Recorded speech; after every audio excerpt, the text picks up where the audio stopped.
He sought the ultimate heights of martial arts, yet he eventually realized that even an entire lifetime would not be enough to reach them. In order to overturn this harsh truth, he placed his faith in an ancient legend, one that claimed that deep within a sacred sanctuary, protected by a divine dragon, there existed a golden fruit. This fruit was said to possess the power of immortality. Driven by unwavering determination, he set out on a perilous journey to obtain this legendary treasure. After enduring countless hardships, he finally confronted the divine dragon and, through that encounter, confirmed that the golden fruit truly existed, the fabled fruit of immortality. At last, he approached the sacred tree bearing the golden fruit and grasped it, declaring that with this power, he could continue pursuing the ultimate heights of martial arts. Without hesitation, he consumed the fruit, and his body was instantly overwhelmed by a powerful surge of energy. His name was Gilfas Eldragon, the man hailed as the strongest in the world. Several decades later, Gilfas lay on his deathbed as his son and grandson came to see him for the final time. The one standing by his side was Gilliam, the first son of the Eldragon family. Gilfas slowly opened his eyes. In his heart, Gilfas reflected that, in the end, the legends he once believed in could not be passed on. Still, he felt fortunate to have been blessed with a loving wife and devoted children, and had no regrets. Yet, that was far from the truth. In reality, he carried countless regrets. He admitted that if he had been given more time, he would have reached the martial arts peak that still eluded him. With those final thoughts, Gilfas passed away, causing Gilliam to cry out in grief. Gilfas' life came to an end, or so it seemed. The very next moment, Gilfas found himself opening his eyes as a baby. Confused, he wondered if he had merely been sleeping. As he looked at the wall, he recognized the familiar wallpaper of the annex. Not only that, but his body felt incredibly light. When he examined his hands, he was stunned to see that they were those of an infant. Realizing that he had been reborn as a baby left him in complete shock. Even under such an overwhelming situation, Gilfas maintained his composure and calmly began to think. For someone of his level, who had reached the 10-star realm, to be involved in such a bizarre phenomenon without sensing it beforehand was completely unnatural. He questioned who could have done this and how it was possible. Then, his thoughts returned to the battle against the divine dragon and the moment he consumed the golden fruit. At last, he understood that the fruit's true effect was not immortality, but reincarnation. This realization filled him with delight. Though unexpected, this outcome granted him another chance to pursue the ultimate heights of martial arts. Looking around, Gilfas noticed that many other babies were sleeping in the same room. Being in the annex meant that he had been reborn into the Eldragon family once again, though he could not understand why so many infants were gathered there. Moments later, numerous maids entered the room, carrying feeding bottles and jugs filled with potion. As the maids began filling the feeders, Gilfas realized that it appeared to be feeding time. One maid instructed another to prepare the mixture, after which they brought in a goblin and forced it to drink the red potion. After consuming it, the goblin was suddenly taken down. Gilfas was startled and questioned what had just happened. The maids calmly remarked that this much is sufficient. The potion should be safe for feeding the children. They then began distributing it to the babies in the room. Eventually, a maid reached Gilfas and lifted him while he was still trying to comprehend what the infants were being fed. He immediately realized that it was not milk. He tried to resist, sensing the immense source power contained within the liquid and recognizing how dangerous it was for newborns. However, unable to overcome a baby's natural instincts, he began drinking it regardless. Gilfas was startled, having momentarily forgotten his current condition. Upon tasting it, he realized that the liquid was ancient dragon core potion, and understood that the earlier dilution was meant to reduce its lethality. By then, he had already swallowed a small amount. Though dangerous, the quantity was not enough to kill him. Noticing that other babies were instinctively spitting it out, Gilfas considered doing the same to avoid disaster. However, he hesitated. Instead, he recognized this as a rare opportunity. If he could absorb all of this source power, he might surpass even his former self and finally reach the ultimate heights of martial arts. With that resolve, he continued drinking, fully committing to the risk. The dragon potion surged through his body. Overwhelming his senses, Gilfas does not give up and deliberately begins drinking the potion. The maid is shocked when she realizes that the baby is consuming it on his own. Gilfas decides to absorb all of the ancient dragon's source power, believing that this will finally allow him to pursue the ultimate heights of martial arts that he failed to reach in his previous life. Unlike before, the ancient dragon's source power is absorbed with surprising ease. Finding this outcome ideal, Gilfas continues drinking until none of it remains. Once he finishes, the maid gently places him back onto the bed. Somehow, Gilphas manages to endure the process, and the other babies appear to have survived as well. This leads Gilphas to remark that a baby's survival instinct should never be underestimated. Shortly after, overcome by fatigue, Gilphas slowly fell asleep. 7 years later, Gilphas is seen performing handstand push-ups. After completing 100 repetitions, he releases a large stone he had been gripping with his feet and tosses it into the air before smoothly standing upright. After only 7 years of training, Gilphas is highly satisfied with the remarkable physique he has developed, thanks to the ancient dragon's potion. The former head of the Eldragon family, Gilphas, is now known as Zeke Eldragon. All living beings possess source power, and the ancient dragon's potion that Zeke and the other children were made to consume contained an immense concentration of it. As a result, the babies who drank it, to varying degrees, developed bodies far stronger than those of ordinary people. When combined with the source power of the divine dragon that Gilphas defeated in his previous life, which still resides within him, Zeke, who was the only baby to fully absorb the ancient dragon's source power, underwent changes that surprised even himself. However, after cultivating for some time, Zeke remains dissatisfied, as he has only reached the 1-star level. In his view, the situation is unacceptable, as by now he should have achieved at least 4 stars. Stars represent one's source power compressed to its limit, with the body regarded as a universe in which these stars float. The greater the number of stars, the stronger the individual becomes, though each additional star is increasingly difficult to form. In his previous life, Zeke, then known as Gilphas, had reached an unprecedented 10 stars, making him a unique existence in the world. Gazing at the distant mountains, Zeke reflects on how quickly time has passed. 7 years have gone by since his rebirth as an illegitimate child of the current head of the Eldragon family. His mother has already passed away, and his father has never once appeared before him. This leads Zeke to question the family head's qualities as a father. More than that, he is astonished by the fact that he has been reborn 1,000 years into the future. Reincarnation alone would have been shocking, but awakening a millennium later reveals that the world has transformed into a harsh realm governed by extreme survival of the fittest. A clear example of this is the practice of making infants consume ancient dragon's potion, a test known as the dragon trial. Only the babies who survive this trial are meant to receive education as Eldragon warriors, or so it is supposed to be. Lost in these thoughts, Zeke notices a maid standing nearby, though she never provides answers to any meaningful questions. For 7 years, not a single instructor has come to train him. Finding this situation strange, Zeke confronts the maid, pointing out that those who pass the dragon trial are meant to receive combat training, yet he has only ever been attended by maids. The maid calmly asks if there is a problem. Zeke responds that he is not troubled, explaining that physical conditioning is currently more important to him than combat instruction, and that he can manage that aspect on his own. However, he adds that he would at least like some information about the other children or the main family. The maid replies that she is not permitted to answer such questions. Zeke insists that he is merely asking about family matters, but the maid continues to refuse. Growing irritated, Zeke releases a hint of his immense energy and asks if that is truly all she is capable of saying. Nevertheless, it has no effect, and the maid repeats once more that she is not allowed to provide any information. Zeke comments that his treatment has been somewhat harsh, to which the maid replies that they have only been ordered to attend to Zeke's daily needs. She adds that she herself is a 3-star practitioner, meaning she would be sufficient for basic combat instruction. For that reason, Zeke gives up on asking further questions and decides to head toward the forest, remarking that living together for 7 years while having only minimal interaction is far too unusual. The maid offers no response. As Zeke walks away, he turns back and asks if she is now deliberately ignoring him.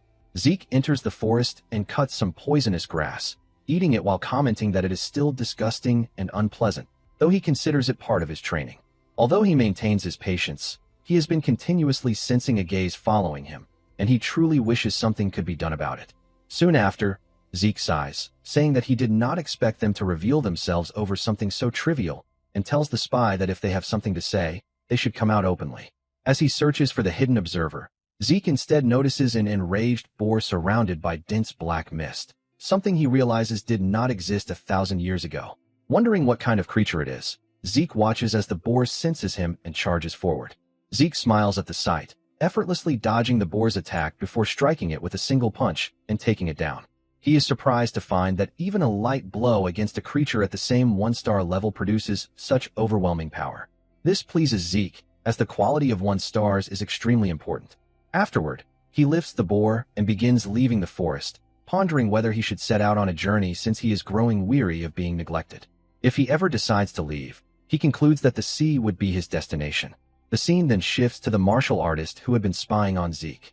He is deeply confused, as Zeke manifested a star without any instruction and defeated an enraged boar in a single strike. Even more troubling is the fact that Zeke noticed his concealed presence. Taking everything into account, the man realizes that Zeke is far from ordinary. His mother died young, his father shows no interest in him, and there is no possible way the child could have received proper training. However, because the blood of the family head flows within Zeke, he is not permitted to leave the family and must remain under constant surveillance. Sitting beside a tree, the brown-haired man remarks that although Zeke is illegitimate, he still carries the head's bloodline, making the situation quite intriguing for the future. With that thought, the man disappears. Zeke soon returns home, where he notices 3 4-star fighters and 1 5-star warrior waiting inside. This immediately makes him wonder what people of such caliber could want. Curious, Zeke secretly listens in on their conversation. The fighters are speaking with their captain about how clean the countryside air is and how there are no nearby rifts, suggesting that there is likely little chaos in the area. Zeke determines that they do not appear hostile and therefore are not here for an assassination. With that in mind, he steps into the room and asks them directly what business they have. The fighters, who appear to be soldiers, immediately salute and bow upon seeing him. They introduce themselves, stating that this is their first meeting and that they have come to escort Zeke to take an examination. Hearing this, Zeke is taken completely by surprise and replies that he has not been taught anything at all. After arriving at the academy, Zeke stands in front of the academy building, remarking that he never thought he would return to the main estate. Shortly afterward, he was brought back by messengers from the main house, though not to live there permanently. The servants have Zeke change into the academy's uniform, as entry onto the grounds is not permitted otherwise. Over the past 1,000 years, the Eldragon family has established a dedicated educational institution, and all children born into the family aim to enter this dragon's nest, receiving education within their respective homes until the age of 7. Today marks the entrance examination. However, Zeke has not been taught anything at all. Even so, taking the examination is mandatory, which is why he was brought all the way from the frontier. Zeke sits by the street, reflecting on how all of his preparations to leave that house amounted to nothing once they forcibly sent him to the academy. Seeing Zeke in this state, Ringies, a boy from Ordscale village, approaches him and asks if he is all right or facing any trouble. Slightly startled, Zeke turns and asks who he is, prompting Ringies to introduce himself and explain that Zeke looked distressed. Zeke senses the inner energy flowing through Ringies and comments that while it seems timid, it is surprisingly perceptive. Standing up, Zeke apologizes and introduces himself in return. He then admits that he is confused about what they are expected to do during the examination. Ringies, who appears introverted and nervous, explains that the test content does not change from year to year and generally remains the same.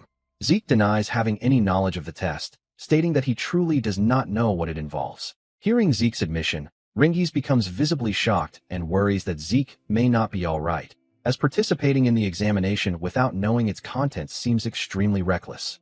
Just as Ringies is about to explain the test, Retin, also from Ordscale village, interrupts, calling Ringies a weakling.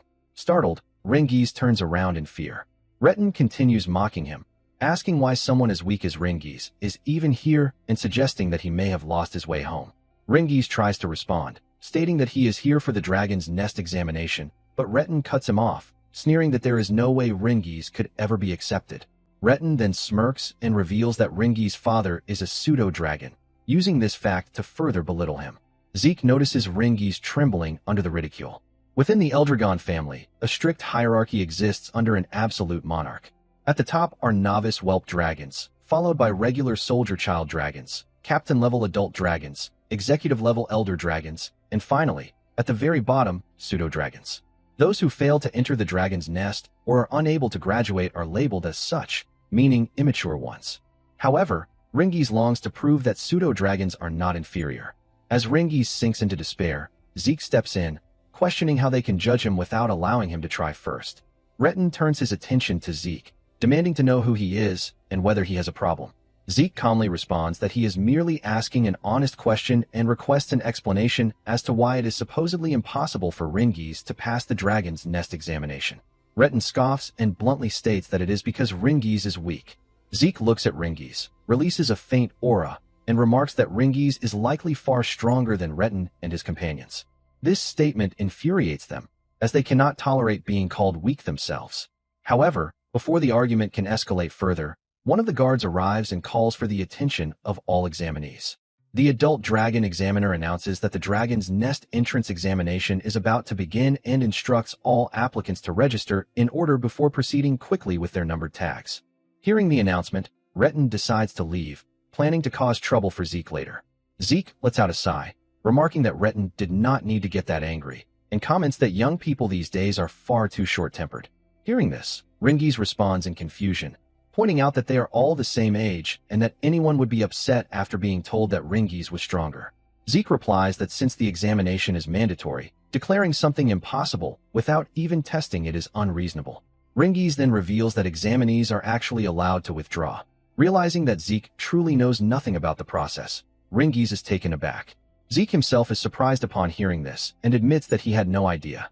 Ringiz advises Zeke to withdraw so he will not get hurt, but Zeke smirks and states that someone of his skill level could not withdraw even if he wanted to.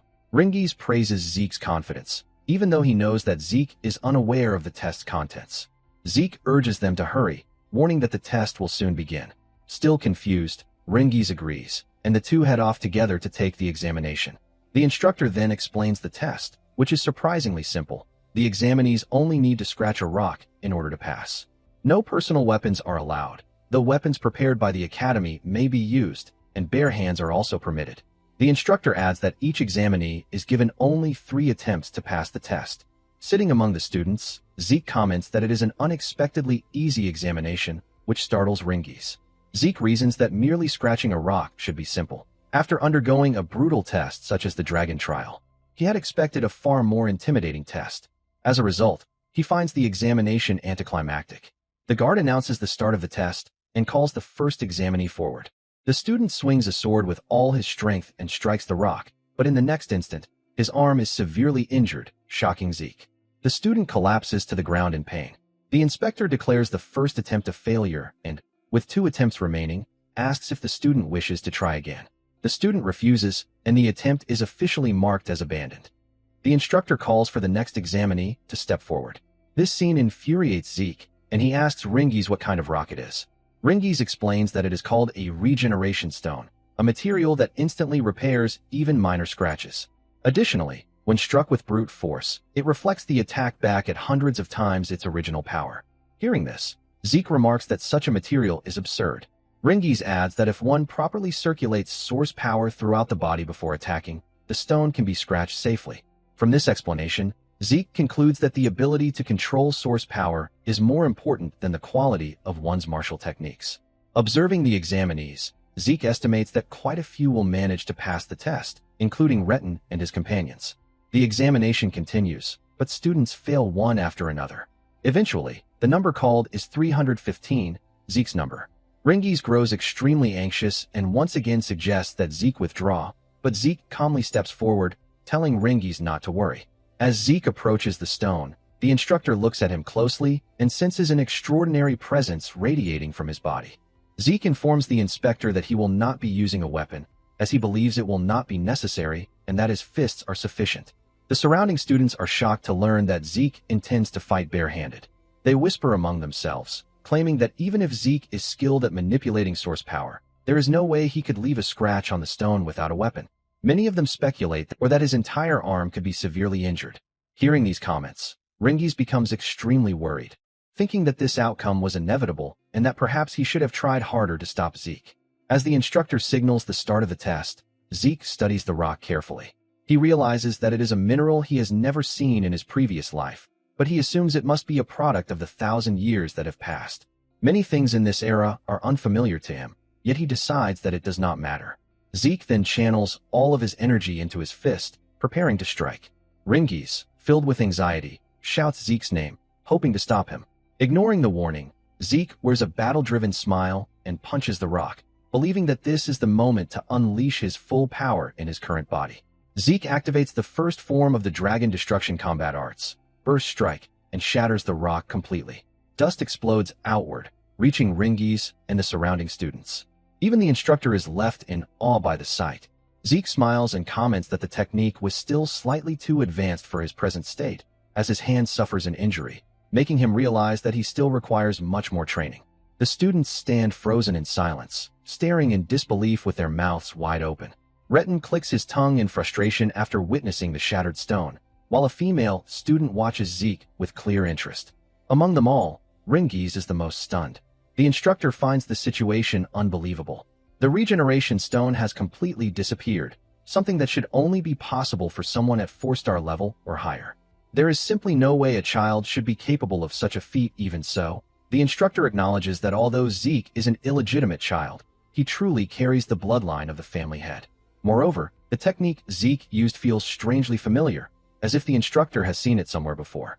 Zeke then turns toward the examiner and calmly asks about his test results. The instructor announces that Zeke has passed the examination, and another soldier steps forward to hand him a potion. Confused, Zeke asks what it is, but the soldier does not respond. Instead, the instructor urges the soldier to hurry and clear the area. After leaving, Zeke vents his frustration, shouting that people in this era are excessively prickly and lack composure. Ringies, still overwhelmed by what he witnessed, praises Zeke for his incredible performance. Zeke casually responds that it was easy, then shows Ringies the potion and asks about it. Ringies explains that it is a healing potion. Realizing that Zeke is unfamiliar with healing potions as well, Ringies opens it and explains that it is a standard one. He hands it back to Zeke, who inspects the liquid and determines that it does not appear to be poisonous. He wonders whether it might be a form of spirit medicine. Cloud-piercing clarity wood. This medicine is refined from extremely rare materials.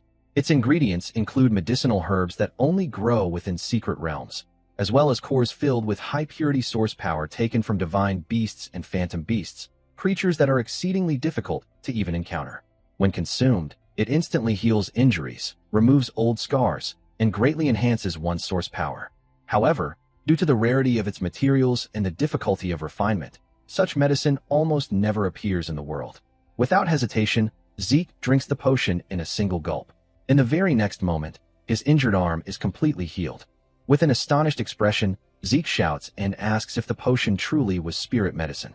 Ringies replies that he does not know much about spirit medicine, but the healing potions prepared by the Eldragon family are definitely superior to those sold commercially. Hearing this, Zeke is deeply surprised, prompting Ringies to ask whether it is really that shocking. Zeke responds that it is, explaining that such severe injuries were healed instantly. After observing his condition more carefully, Zeke realizes that there does not seem to be any increase in source power, unlike what would occur with true spirit medicine. From Ringies' perspective, Zeke himself was far more impressive, but Zeke dismisses the compliment, telling Ringies not to be ridiculous. Zeke then looks at the potion again, reflecting on how remarkable it is and how much wisdom humanity has accumulated over the past 1,000 years.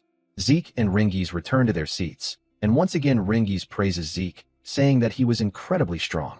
Zeke replies calmly that he is aiming to become the strongest in the world. Hearing such a statement delivered so casually leaves Ringies stunned, prompting him to remark on how unbelievable Zeke sounds. Soon after, numbers 383, 395, and 405 are announced as having passed, these being Retin and his group of bullies. Zeke thinks that this outcome is exactly as he expected, while Ringies begins shivering after hearing that they succeeded. At last, it is Ringies' turn. He awkwardly makes his way down, and noticing his behavior, Zeke asks why he is so nervous when he should have no trouble. Zeke raises his voice, urging Ringies to pull himself together. Ringies tearfully responds, asking Zeke not to raise the standard so high. As the test begins, Zeke watches in confusion as Ringies prepares. Ringies chooses to use a sword and strikes the rock with all his strength, only for the force to rebound. The instructor announces that the first attempt has failed and informs Ringies that he has 2 attempts remaining. Ringies gathers himself and tries again, but once more he fails to scratch the stone and collapses to the ground. He stares at his trembling hands in despair. Seeing this, one of Retin's companions laughs mockingly, taunting Ringies and claiming that a pseudo-dragon's child could never accomplish anything and should simply give up. Retin then turns to Zeke, sarcastically asking what happened to his earlier claim that Ringies was stronger than Retin's group, pointing out that Ringies is now lying helplessly on the ground. The taunting continues until the instructor announces that Ringies has only 1 attempt left and asks whether he wishes to try again. Overwhelmed by the pressure, Ringies begins to give up. At that moment, Zeke steps in and asks Ringies what he is doing. Zeke walks down to the testing area and questions why Ringies is using a sword instead of a spear. Ringies, confused, asks what Zeke means. Zeke clarifies that he means exactly what he said and questions why Ringies would choose an unsuitable weapon without any plan.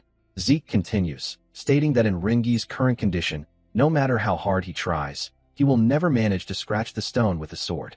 Hearing this, the surrounding students burst into laughter, calling Zeke foolish and pointing out that Ringies' father does not use spears and taught him swordsmanship instead. They continue mocking Ringies, insisting that changing weapons will not alter the result. Zeke then turns to the examiner and asks whether changing weapons in the middle of the test is permitted. The examiner replies that it is allowed. Zeke smiles at Ringies and says that this means Ringies can change his weapon. He then asks whether Ringies intends to leave things as they are or stand up and try again. Encouraged by Zeke's words, Ringies becomes determined and rises to his feet, declaring that he will attempt the test again, this time using a spear. Ringies' father was unable to enter the dragon's nest. As a result, he was labeled a pseudo-dragon and ridiculed by others. Even so, Ringies' father did not become bitter and instead raised his son with care and dignity. The Ringies that his father raised is not fake. Today, here and now, Ringies will prove that. If Ringies were to try again with the sword, the result would be the same. Because of this, and choosing the best possible course of action, Ringies decides to trust Zeke, even though he has no idea how to properly use a spear. Seeing Ringies hesitate, Zeke instructs him to simply thrust forward without overthinking anything. He tells him that all he needs to do is thrust straight ahead. Logically speaking, merely thrusting forward with a spear Ringies has never used before should not be enough to scratch the regeneration stone.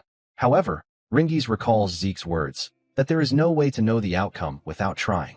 He only met Zeke today, and although it may seem strange, Zeke believed in Ringies, so Ringies decides to believe in himself as well. When Ringies used a sword in the past, his source power never flowed this freely through his body. Gathering his resolve, Ringies thrusts the spear forward with all his strength. Before Retin and his companions can even see whether it worked, they burst into loud laughter, claiming that they already warned him that changing weapons would not make a difference. But this time, it is different. Ringies realizes that the spear feels as though it has been part of his body from the very beginning. He continues thrusting the spear forward, shocking Retin and his group of bullies, and astonishing even the instructors. It turns out that Ringies is not merely scratching the stone, he is breaking straight through the stone. Witnessing this, Zeke begins clapping and congratulates Ringies. Still dazed, Ringies asks what he just did, and in the next moment, the instructor announces that Ringies has passed the examination. Confused at first, Ringies struggles to process the words, until Zeke rushes forward and hugs him like a close friend, happily confirming that he succeeded just as Zeke expected. Realizing the truth, Ringies is overwhelmed with joy, bursting into tears as he hugs Zeke back and shouts that he truly passed. Retin and his friends grow anxious and frustrated upon seeing this, insisting that it must have been nothing more than coincidence. The instructor then loudly concludes the examination and announces the beginning of the entrance ceremony. Hearing this, Zeke is once again confused, surprised that it is already time for the ceremony, and asks Ringies whether that is all for the test. Ringies confirms this, adding that there may be additional tests after they officially enter. With mixed thoughts, Zeke asks what those tests might involve, and Ringies explains that the leadership of the Eldragon family will first deliver congratulatory speeches. At that moment, a group of soldiers arrives, among them a man emitting the most terrifying aura of all. Noticing this, Zeke asks about the gloomy-looking man, which immediately makes Ringies pale with fear. Ringies hurriedly tells Zeke that the man is the head of the Eldragon family. Hearing this, Zeke openly complains that he does not like the man's face and remarks that he should be more cheerful, saying that even ice would feel warmer than that expression. The moment Zeke says this, Ringies quickly covers Zeke's mouth, trembling as he desperately tells him to stay quiet. After being urged repeatedly, Zeke agrees to remain silent, though he continues glaring at the family head. As Zeke observes, he evaluates the current strength of the Eldragon family, noting the presence of several 7-star practitioners and a considerable number of 6-star warriors. He acknowledges that it is an impressive force. His attention then returns to the current family head, Balza Eldragon. Zeke never imagined that Balza would be an 8-star level practitioner. Even 1,000 years ago, there were fewer than a dozen 8-star warriors in the entire world. Though Zeke does not fully understand this era, he still finds that he strongly dislikes Balza. especially considering that Balza is his biological father. Soon after, the instructor announces that Balza will deliver a speech. Balza steps forward, releasing his aura as he instructs the students to strive to become the best soldiers of the Eldragon family. After finishing his words, Balza releases his chi toward the students, making it difficult for them to breathe. Everyone struggles under the pressure, including Ringies, while Zeke remains unaffected. The overwhelming force presses down on the crowd as Zeke stares at Balza, sensing a deep and unfamiliar resentment within himself. Zeke does not know why, but he truly cannot bring himself to like Balza at all. After Balza leaves, a golden-haired warrior steps forward with a cheerful laugh, commenting that Balza's speech was brief. He then tells the students that the family head has high expectations for them. Zeke glares at the golden-haired man, wondering who he is. The man continues, saying he will leave the stiff formalities to others and encourages everyone to pursue power with determination. Though Zeke does not fully understand him, he feels relieved that the atmosphere has lightened. The golden-haired warrior jokes with the instructor, saying that someone who worries too much will go bald, prompting a response. The previously tense students gradually return to their normal state. Finally, the instructor announces that dormitory assignments will now be revealed and instructs students to move promptly when their names are called. Hearing this, Zeke asks Ringies whether they will be assigned together. Ringies explains that there are 4 dragons' nests, and students are divided among the East, West, South, and North halls. Zeke understands and soon hears his name called. He stands up, bids Ringies farewell, and receives a map to his assigned room before heading to the East Hall of the Dragon's Nest. However, after 1,000 years, the layout has changed significantly, and Zeke soon finds himself lost. After wandering for a while, he finally locates his room, realizing that he arrived late and that his roommate is likely already inside. Zeke opens the door and apologizes for being late, introducing himself and stating that they will be sharing the room from now on. The one who turns out to be Zeke's roommate is none other than Ringies. Zeke smiles and comments that it seems they truly share quite a connection. Ringies agrees, admitting that he had been feeling anxious about being alone, so this arrangement is a relief. Sitting down on the bed, Zeke asks if there are no more plans for the day. Ringies confirms that this is correct and informs Zeke that training will begin immediately starting tomorrow. Zeke responds in confusion, saying, "That's right." Hearing this, Ringies realizes that Zeke was not paying attention to what the instructor had said earlier. Zeke gives a thumbs up and casually brags that he was not listening at all. Ringies replies that this is not something to brag about. Ringies then continues, saying that they should go to sleep early because training starts right away the next day. Zeke reflects that he originally planned to escape from that boring household and go on a journey. However, after witnessing the regeneration stone and the medicine, along with many other interesting things during the entrance examination, a lot has changed. To understand how the world has evolved over the past 1,000 years, Zeke concludes that staying with the Eldragon family for a while may not be such a bad idea. After 1 month passes, all the students are undergoing physical training while carrying heavy weights. Many of them are crying as they struggle under the burden. The instructor motivates them by explaining that the dragon's breath he taught them is a powerful breathing technique created by the 15th head of the Eldragon family. Because of this, all students must master it perfectly so they can use it in any situation. Even Ringies is pushing himself to his limits, sweating heavily as he continues holding the weights. The instructor then notices that some students have already mastered Dragon's Breath. Among them is Likia, whose source power is slightly overflowing, proving that she is close to reaching the 2-star level. At the same time, the instructor turns his gaze toward Zeke, confused by what he is witnessing. Zeke is not only holding the assigned weight with ease, but is also lifting large rocks effortlessly. The instructor thinks to himself that Zeke must certainly belong to the head's bloodline, yet it makes no sense. Zeke should have had no instructors and no prior training, and still he performs so well. Meanwhile, Zeke himself is surprised to realize that his breathing technique, Dragon King's Breath, has been refined and passed down as Dragon's Breath.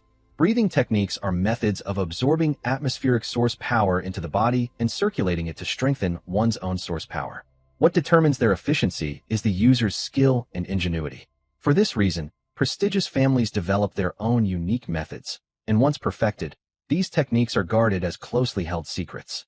Dragon's Breath is certainly safe and easy to master, but because it can only be used while resting, Zeke finds it unnecessary for himself. Gilfa's Eldragon's secret technique, Dragon King's Breath, is the only breathing method that allows manipulation of source power without disrupting breathing, even while moving. Its effects are tremendous, but very few people could inherit it due to its extreme difficulty. That is why the technique was deliberately simplified, allowing everyone to use it and thereby increase the overall strength of the family. Zeke is deeply moved by this realization, as he never imagined that his technique would survive into the future in such a transformed state.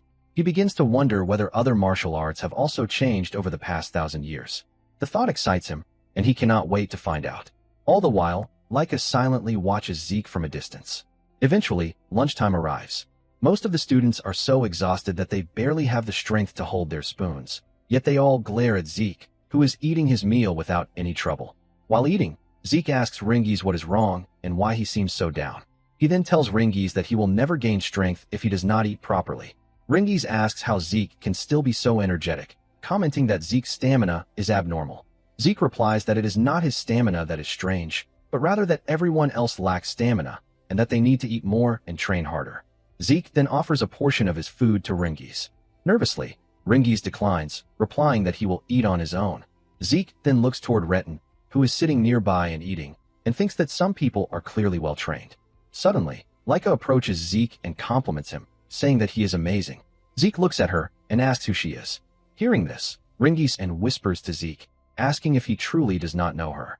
Ringies then reveals that she is the daughter of the family head.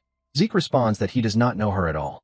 Ringies continues whispering, saying that it cannot be true, and explains that she is one of the candidates to become the next head of the Eldragon family. Ringies is completely shocked and quickly tells Zeke that she is not someone they should normally be speaking to so casually. Hearing this, Zeke calmly reveals that he is also the head's son, although illegitimate. Ringies becomes extremely confused upon hearing this, and Laika asks if it is truly true that Zeke is the head's illegitimate child. Zeke responds by asking why he would lie about something like that. Laika then asks how Zeke was strong enough to shatter the regeneration stone with his bare hands, stating that there is no way a mere illegitimate child with no backing could achieve such a feat. While continuing to eat, Zeke casually replies that it is simply because he is who he is, then tells Ringies to stop spacing out and focus on eating. Laika suddenly smiles brightly, claiming that Zeke is truly interesting. She then sits beside him and boldly suggests that Zeke should serve under her. Confused, Zeke asks what she means by that, so Laika explains that she is asking him to become her subordinate. She says that she would provide support to an illegitimate child who needs allies, meaning that she would use his strength to help herself become the family head. She also promises that she would treat him well after she assumes the position. Hearing this, Zeke immediately declines. This causes Laika to ask for his reason, and she then releases her energy, questioning whether Zeke is aiming for the position of family head himself. Zeke observes Laika and realizes that she is on the verge of reaching the 2-star level, already able to emit aura outside her body. Considering her age, he finds her impressive. However, he tells her to do whatever she wants, as he has no interest in becoming the head or involving himself in family politics. Zeke genuinely has no interest in family matters. Hearing this response, Laika asks why he still refuses to join her. This angers Zeke, and he presses his knife into the table near her hand while releasing his aura, declaring that he will never serve under anyone because he is the strongest. Laika is deeply shocked, realizing that she has been completely overwhelmed by Zeke's presence. Ringies becomes terrified upon seeing Laika's reaction and hurriedly asks them both to calm down. However, Laika is now furious and decides to force Zeke into submission, declaring that she will fight him. Ringies starts trembling in fear upon hearing this. Zeke, meanwhile, calmly continues eating and looks at her. The scene then shifts to the hallway, where students are gathering and heading toward the training grounds. Word has spread that a duel involving the younger generation is about to take place, and the challenger is Laika from the Typhoon family. Although the students do not know the exact reason, none of them want to miss it. As they arrive at the training grounds to spectate, many of them wonder who Zeke is, as they have never seen him before. Meanwhile, Zeke comments that the situation has become quite serious. Ringies stammers nervously, asking Zeke if he is truly fine, given that his opponent is Laika. Zeke responds that Ringies claims not to know her, and more importantly, he asks why Ringies suddenly switched to formal speech. Ringies, visibly shaken, replies that of course he would speak formally, since Zeke is the head son. Zeke and tells Ringies to do whatever he likes. More urgently, Ringies pleads with Zeke to reconsider, explaining that his opponent is Laika, the daughter of the current head, Balza. She also inherits the blood of the Typhoon family, one of the great families that support the Eldragon house. On top of that, She is a prodigy who mastered all forms of the Typhoon family's hereditary lightning great sword techniques at the age of 7, just like Balz's other highly talented children. Hearing all of this, Zeke apologizes and says that he understands none of it except that she is the current head's daughter, and everything else is new information to him. Ringies becomes even more anxious and asks why that is. Zeke replies that Ringies should not ask him, and that not knowing simply makes things more enjoyable. Zeke looks genuinely pleased and comments that this is very exciting. This only worries Ringies further, as he insists that no matter how strong Master Zeke may be, Laika is at a serious disadvantage, and he asks why Zeke would still accept the challenge.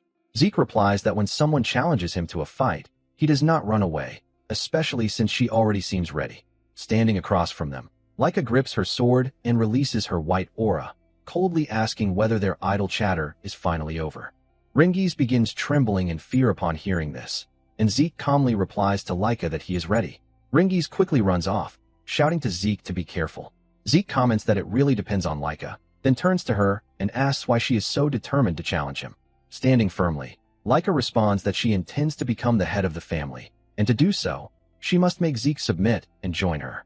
Zeke questions what she means and how that relates to her own position. Laika, confused, asks if he truly does not understand his own family situation, wondering if it is because he is an illegitimate child. Since Zeke is actually the founder reincarnated, he replies that he might have known if she had asked him directly. Laika decides to explain. She tells Zeke to pay attention. Including both of them, there are 5 candidates to become the next head. Everyone except Zeke is aligned with one of the 4 branch families of the Eldragon lineage. Which branch produces the next head is critical, so all the candidates are gathered at the dragon's nest, representing their respective families. To become the next head, Laika needs sufficient power to stand against her older brothers. Hearing this, Zeke concludes that it is essentially a clash among the 4 branches, and he finds it very complicated, leaving him uncertain about the intricacies. Laika continues, asserting that as a candidate for the next head, she must solidify her position, and that is why she intends to defeat Zeke right here. She charges toward him, swinging her massive training greatsword, but Zeke easily dodges her attack. She follows up with a flurry of strikes, yet he evades them effortlessly once again. She shouts in frustration that he let her attacks escape. The spectators are stunned, witnessing her incredible speed and control over such a large weapon. Not only is her handling precise, but the pace of her attacks keeps increasing. The students watching quickly realize the true power of a branch heir, the immense strength of the head's children. Many believe it is only a matter of time before the duel is decided in her favor. Meanwhile, Laika grows increasingly frustrated, unable to land a single hit, while Zeke continues to dodge all her swings with ease. Ringies finds the scene astonishing. As he maneuvers, Zeke comments that this is a martial art he has never encountered before, and that such speed is not expected from a mere 1-star level practitioner. Hearing this, Laika shouts at him to be quiet and focus on the duel. Zeke calmly channels his energy into his fist, replying to Laika that he is indeed focused, which is precisely why he is able to strike directly at her midsection with such precision. Zeke lands a hit on her, causing Laika to fall to the ground, but the match is far from over. The spectators are utterly amazed, witnessing her attacks consistently miss. They all begin to wonder about Zeke's true identity. Struggling with intense pain, Laika demands to know why her attacks cannot connect, noting that for a 1-star, she is exceptionally fast. Zeke calmly replies that while Laika is indeed faster than any 1-star he has encountered, she is still just a 1-star. Laika glares at him and points out that he is also a 1-star, so he should not be able to keep up with her movements at all. Zeke responds, explaining simply that by observing breathing, eye movements, and subtle muscle shifts, anyone can anticipate most actions, and the rest comes with experience. Enraged, Laika rises to her feet, shouting that he is being ridiculous, and launches another attack. Zeke easily dodges and lands another punch, telling her that he can already predict her movements. The impact sends her flying into the wall, leaving the spectators stunned, wondering if she might actually lose. Ringies rushes forward, excitedly complimenting Zeke on his apparent victory, but Zeke interrupts, informing him that the fight is far from over. Laika had focused all her source power at her core to absorb his blow. Zeke praises her strength, saying she is truly formidable. Ringies, confused, watches as the dust settles, revealing Laika struggling to stand. He urges her to withdraw, but Zeke tells him to step back, warning that he will not be responsible if Ringies gets caught up in the fight.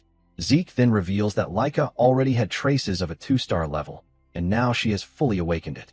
The spectators immediately recognized the unmistakable white aura, the mark of a 2-star. At this level, one can emit source power outside their body, and in martial arts, this externalized energy is called aura. Standing there, Leica thanks Zeke, acknowledging that it was because of him that she reached the 2-star level. She immediately launches a new attack, claiming he has no chance of winning. Zeke smirks again, dodging the strike and commenting on her incredible speed. This time, however, the attack leaves a faint mark on him, surprising him, as he thought he had completely evaded it. Leica taunts, asking if he can see now, and declares that this is her ability. With her 2-star aura fully activated, she demonstrates the true Thunder Greatsword technique, unleashing an immense aura aligned with lightning. Zeke, astonished, notes that he is witnessing a martial art he has never encountered before and considers it the perfect opportunity to learn and observe. Even without physically touching Zeke, Leica is able to launch lightning at him, which surprises him greatly. He steps back, asking her to wait and inquiring what this is. With a pleased and amused expression, Zeke comments on the absurdity of her being able to manipulate lightning.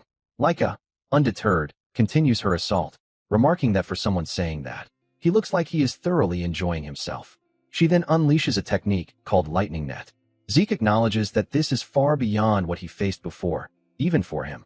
This lightning is now a significant challenge.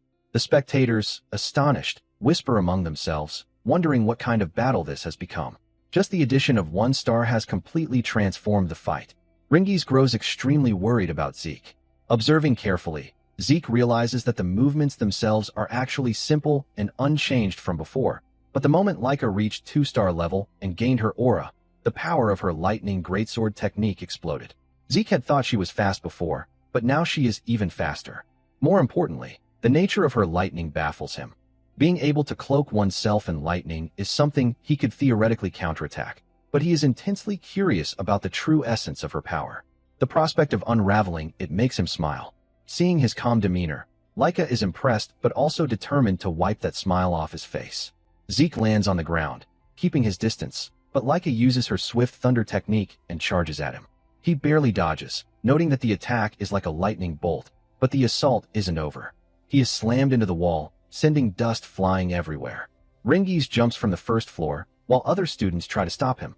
Surprisingly, Zeke is still unharmed. Leica then uses her lightning flash technique, which Zeke takes head-on. Ringies rushes forward, pleading with Leica to stop, fearing that any more attacks could kill Zeke. Leica refuses, arguing that stopping now would only insult Zeke. Zeke, once again, rises without counterattacking. Ringies shouts at him, begging him to surrender, and Leica adds her own urging, telling him to submit, noting that he is already in a terrible state. Zeke smiles at her words, which piques Leica's interest. She then manifests her aura, acknowledging that even as an illegitimate child, he is still a proud Eldragon.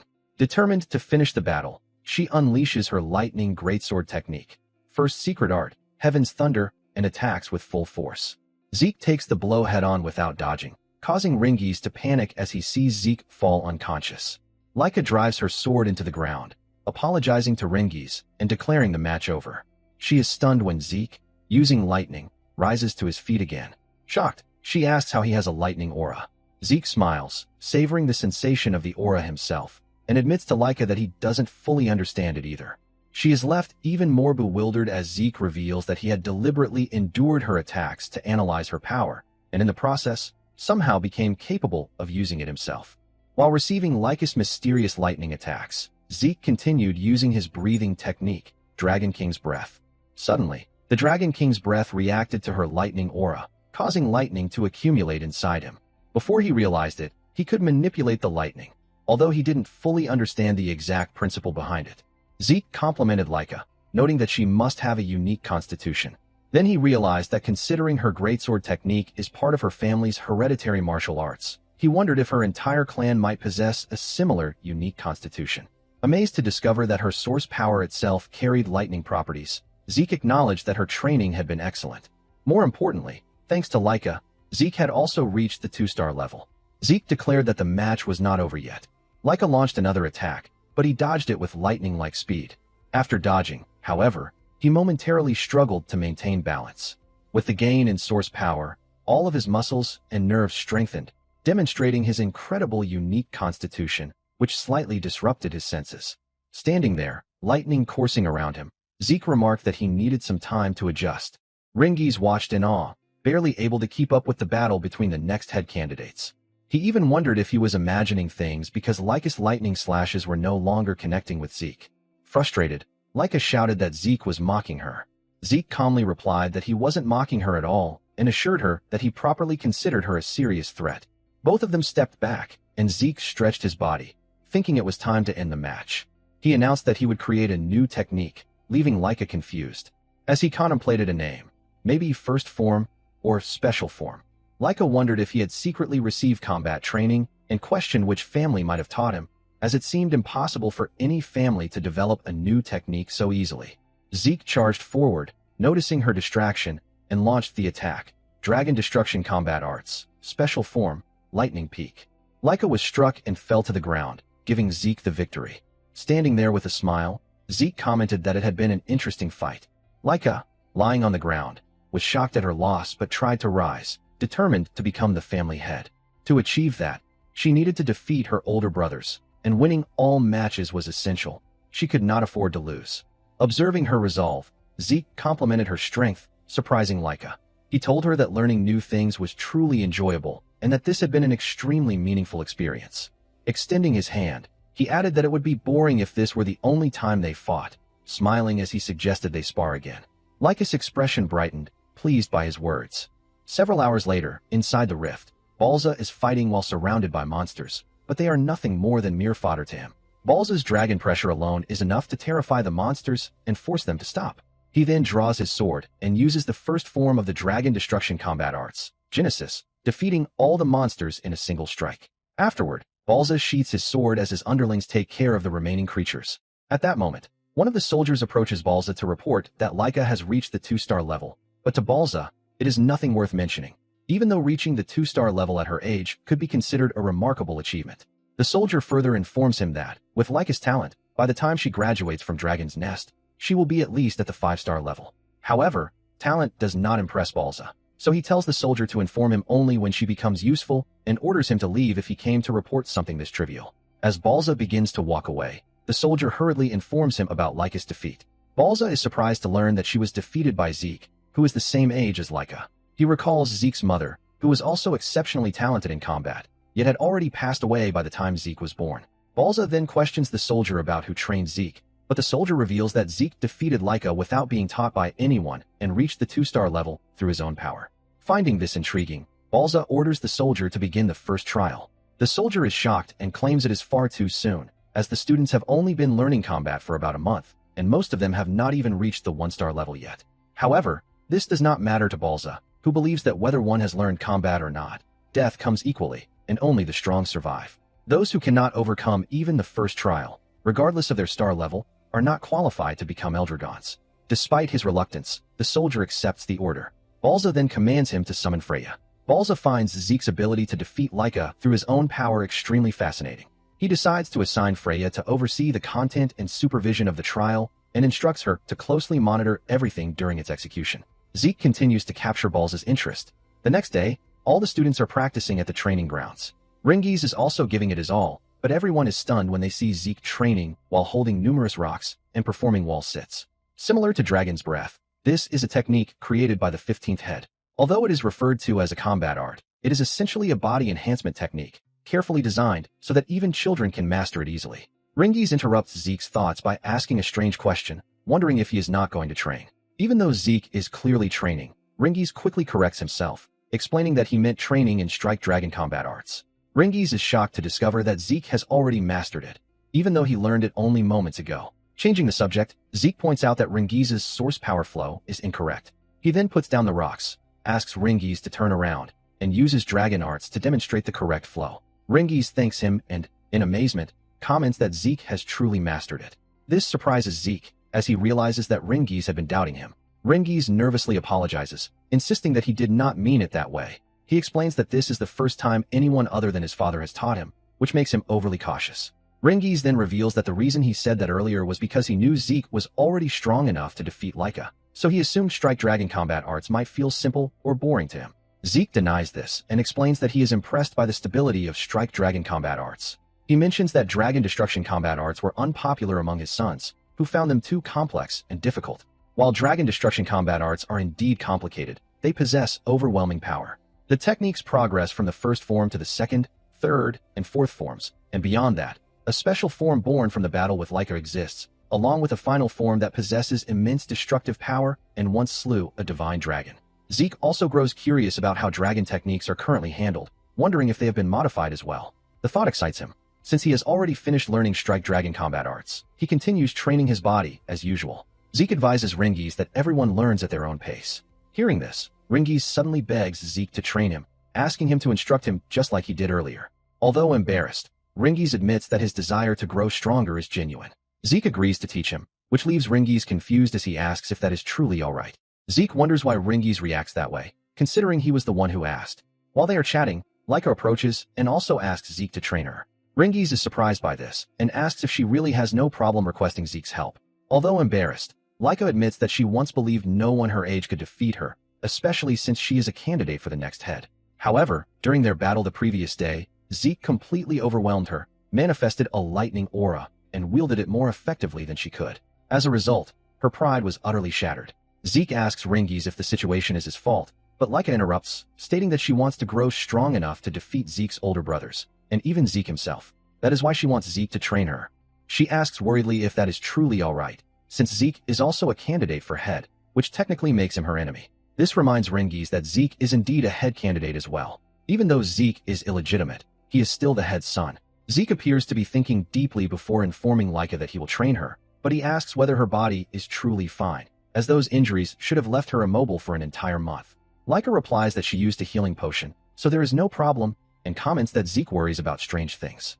Zeke whispers to Ringiz about how incredibly effective the medicine must be, and Ringiz whispers back that if she is referring to the healing potion from the entrance exam, that one does not have such power. However, since she is Leica, she must have used proper medicine.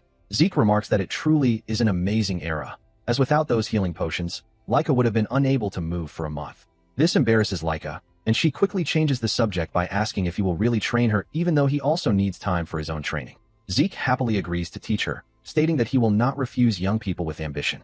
This leaves both Leica and Ringiz confused, since Zeke is the same age as them. Zeke then changes the topic, asking if Leica is truly fine with being trained by the very person who defeated her. Leica responds that she does not care about that, as she cannot afford to be picky. If she wants to grow stronger and become the next head, she is willing to do anything. Zeke recalls that she previously said the same thing about becoming head and asks why she is so fixated on that goal. Leica explains that if she does not become the head, her only remaining option is marriage, a political marriage. At best, it would be with one of her cousins, and at worst, she would be forced to marry a complete stranger. This revelation makes Zeke extremely angry, but Leica insists that this is considered normal within the Eldragon, where bloodlines are highly valued, especially among the 4 branches whose source power is special. There are many ways to make use of that power, yet Zeke remains furious about the disturbing customs that still exist in this era. Zeke becomes determined to destroy such terrible traditions. At that moment, the teachers arrive, startling everyone as they turn around to hear the announcement. The professors inform the students that a new instructor has taken time out of her busy schedule to come and teach them. As the professor is about to introduce Freya, she suddenly approaches Leica, which terrifies her and causes her to immediately stumble backward. Freya compliments Leica's movements, while Ringiz clings to Zeke in fear. Zeke senses no presence at all, prompting Ringiz to ask about Freya. The professor then introduces her as their new instructor, Freya Fiwinkik of the Black Dragon Group. Freya greets everyone cheerfully and begins speaking with Zeke, but she is confused when she notices that he is not surprised by her appearance. Zeke comments that she is nothing particularly surprising, though he does note that she possesses an interesting technique. Seeing Zeke's eyes, Freya immediately understands why the head has taken such an interest in him. Zeke is impressed by her remarkable stealth technique, but more than that, he is curious about her martial arts. From what he can tell, Freya's source power is concentrated in her lower body, yet the flow pattern is something he has never seen before. He wonders if that is the reason there is no sound of footsteps even though she is wearing heels. This only heightens Zeke's excitement as he wonders what kind of martial arts she uses. Freya then addresses the students, announcing that she will be their new instructor. The students are pleased, realizing that a truly skilled expert has come to teach them.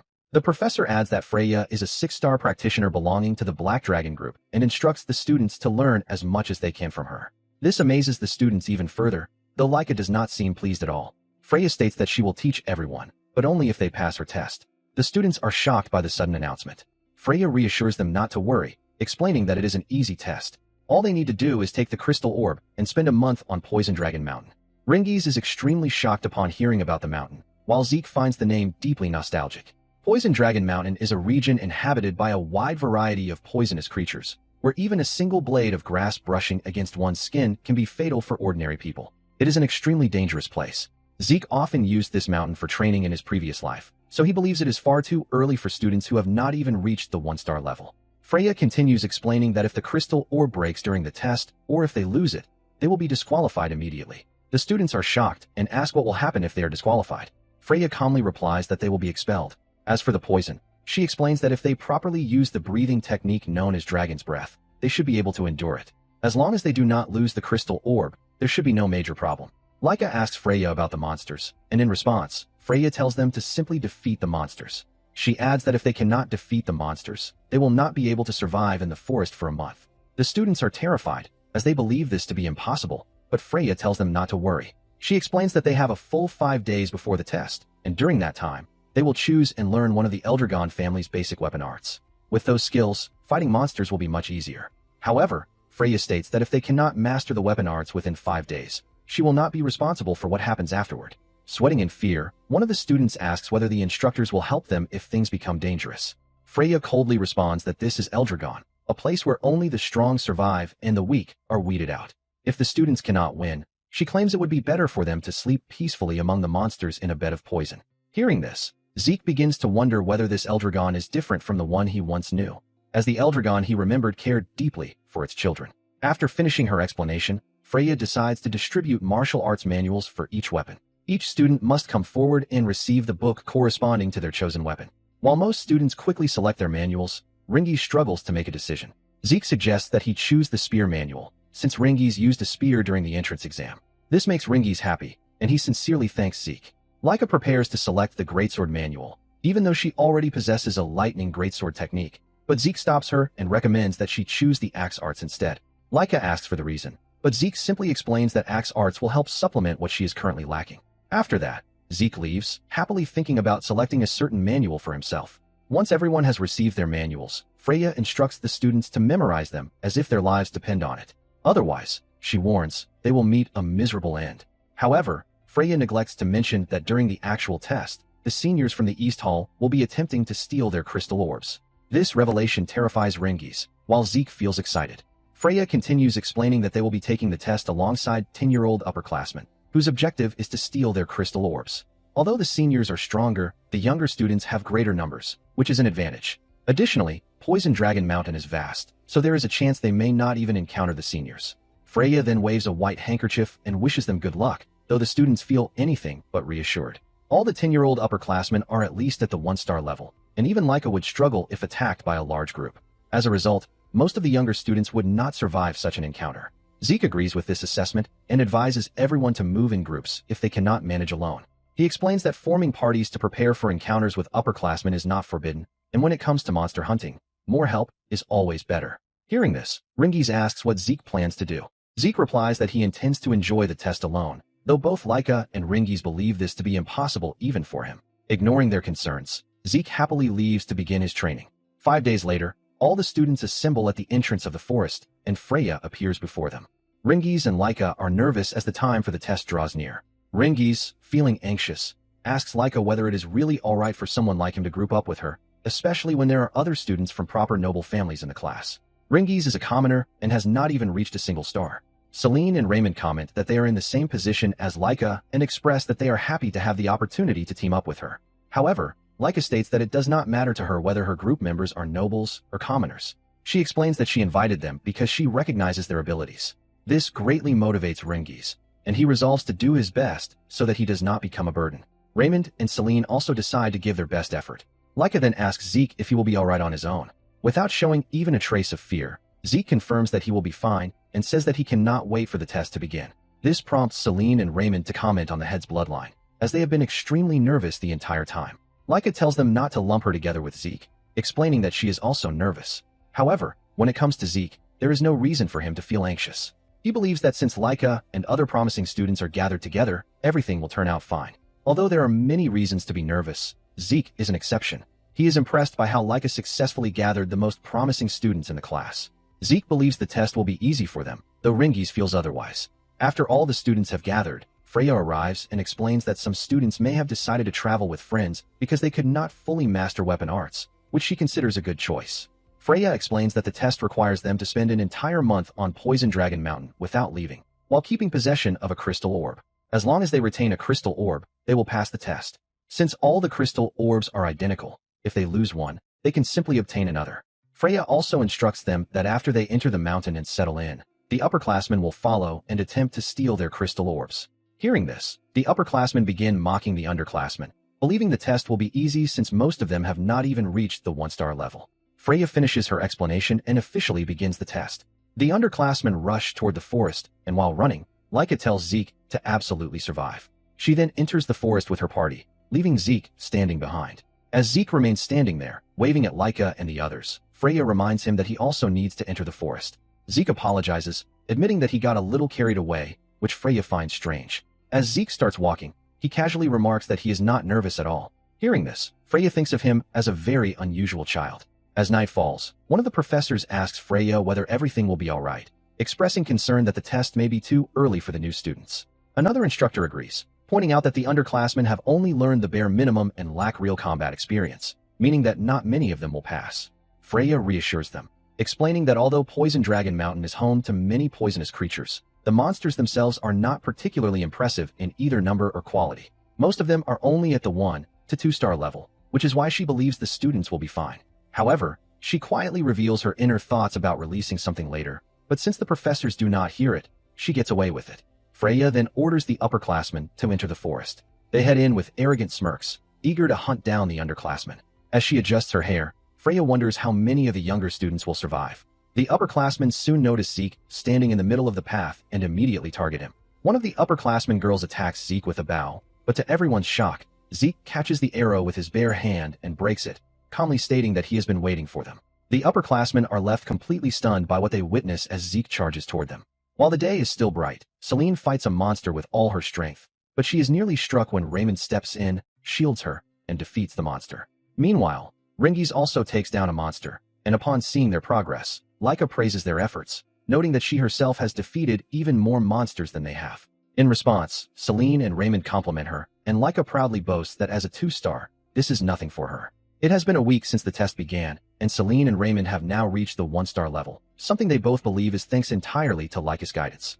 Ringies, however, feels discouraged because he has not yet reached the 1-star level, while the others are advancing quickly. Noticing his mood, Raymond and Celine reassure Ringies, telling him that he is already very strong and that they are certain he will reach 1-star soon.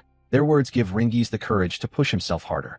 Leica then compliments Ringies as well, saying that defeating a tree frog without even having a star is impressive. She adds that since Ringies trained with Zeke before the test and refined his spear technique, he does not need to worry so much. As darkness begins to fall, Leica suggests returning to their base, explaining that it is dangerous to remain active at night. When they arrive at their base, Leica suddenly becomes alert and angry after spotting an upperclassman inside. The others immediately draw their weapons and form a defensive formation. The upperclassman appears to be a 2-star and remarks that he did not expect this base to belong to Leica. While pointing her great sword at him, Leica tells him to turn back, warning that he cannot defeat all 4 of them alone. However, it soon becomes clear that he is not alone, as 3 1-star upperclassmen emerge behind him. The upperclassman suggests that Leica surrender, claiming that even she would struggle while protecting weaker teammates. The 2-star upperclassman engages Leica in combat, while Celine, Raymond, and Ringies face the 3 1-star opponents. Leica instructs them to hold out until she defeats the 2-star enemy. The upperclassmen relentlessly attack Ringies, demanding that he hand over the crystal orb. As the pressure mounts, Ringies grows increasingly anxious, unsure of what to do. Suddenly, he recalls his training with Zeke, when he once asked how to fight opponents stronger than himself. Ringies had explained that he was unable to unlock the 1-star level and wanted to know what to do if a stronger enemy appeared. Zeke had told him that giving up was the obvious choice for a starless person like him when facing a 3 or 4-star opponent. However, Zeke also explained that defeating 1 or 2-star opponents might still be possible. Knowing that Ringies was referring to the test, Zeke pointed out that the monsters on Poison Dragon Mountain and the upperclassmen were mostly 1 or 2-star levels, meaning Ringies could defeat them. All he needed to do was exploit an opening. To find such an opening, Zeke advised Ringies to endure patiently until the opponent made a mistake. Ringies was surprised by this advice, though it made sense since he was facing a stronger enemy. Zeke warned that endurance was crucial, explaining that if Rengiz could not endure, then defeating a stronger opponent would remain nothing more than a dream. Zeke believed Rengiz could endure against a 2-star opponent, unless it was someone exceptional like Laika, who wielded lightning-based techniques. According to Zeke, what Rengiz lacked most was confidence. He emphasized that believing in oneself is essential to becoming stronger. Zeke then advised Rengiz not to overthink things. He did not need to calculate the power gap or actively search for openings. Instead, he only needed to wait calmly until an opening naturally appeared, and then thrust his spear straight into it. Back in the present battle, Rengiz recalls Zeke's advice and focuses on enduring the upperclassman's attacks while waiting for an opening.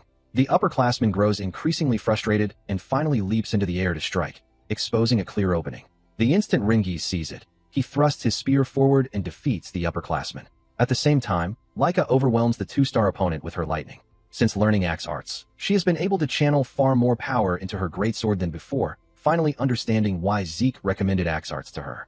Laika defeats the upperclassman, who collapses to the ground from the blow. She then rushes toward her teammates, only to discover that they have already defeated their opponents. Rengiz is overjoyed by their victory, and Celine and Raymond congratulate him on reaching the 1-star level. Laika is delighted to see that everyone has manifested a star, believing that they can now handle enemies of this level with confidence. She then begins to wonder about Zeke's situation.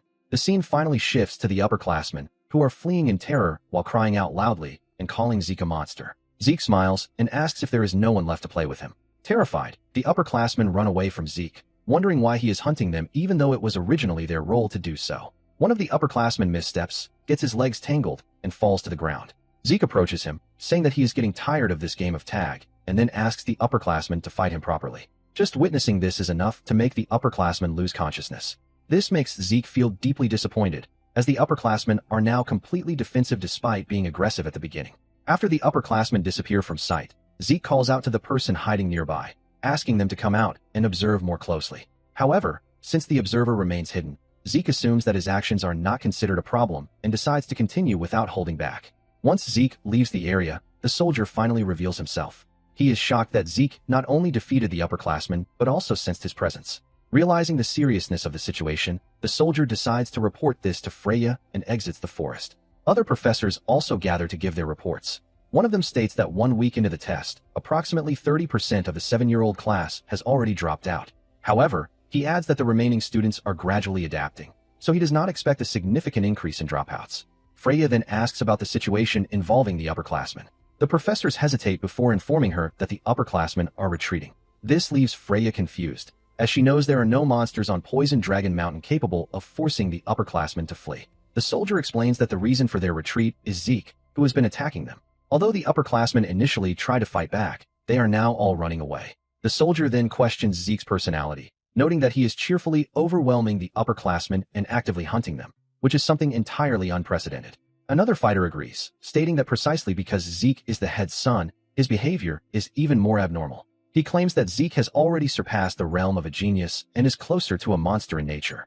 Freya adds that she also finds Zeke strange, as he deliberately chose to act alone and appeared unusually relaxed at the start of the test. As Freya reflects on this, one of the female soldiers hears the sound of a carriage approaching. A man arrives carrying a caged monster, as previously ordered by Freya, and asks where it should be placed. Freya tells him to leave it right there. The soldiers are shocked when they realize that she intends to release a 3-star level creature onto Poison Dragon Mountain, something the children clearly should not be able to handle.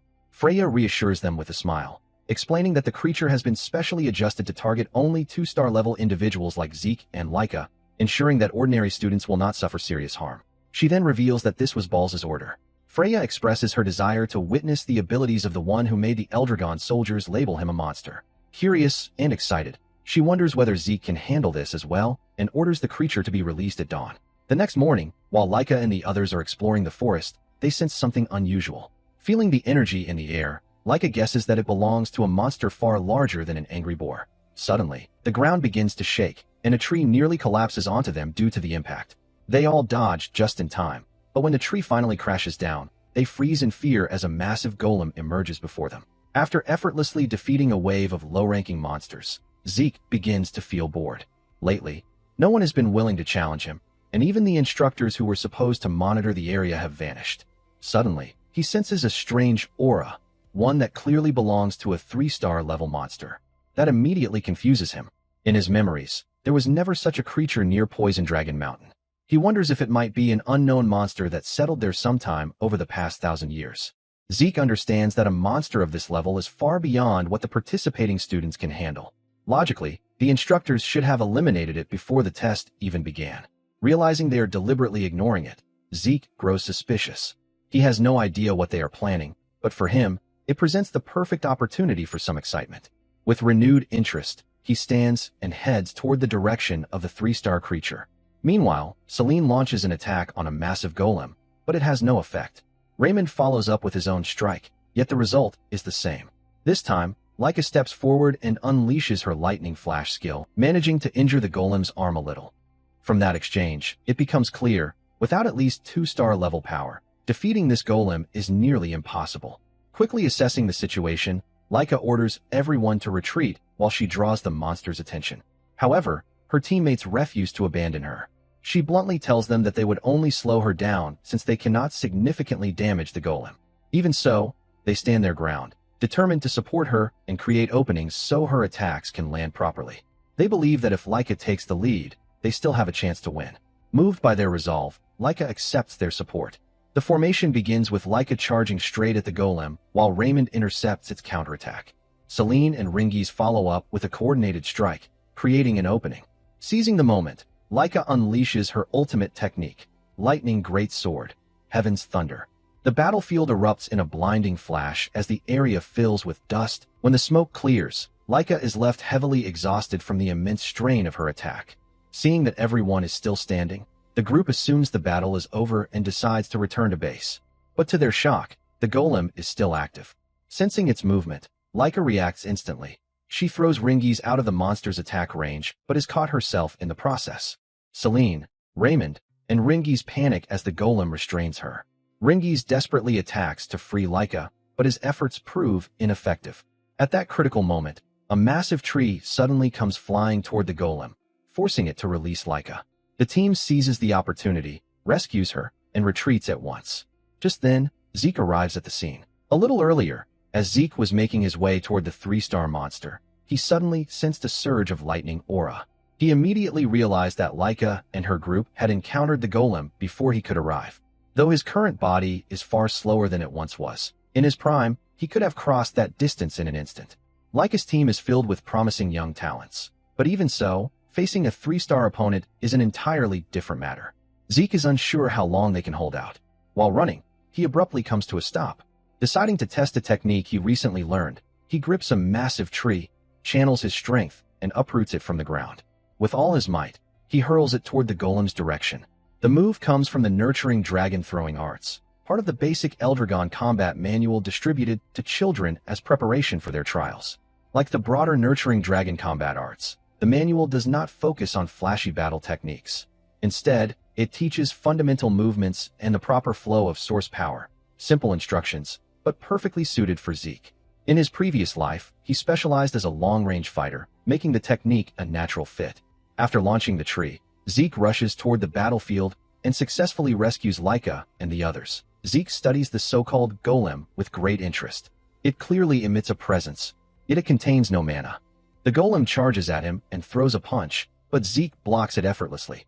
From the impact, he gauges its extreme hardness.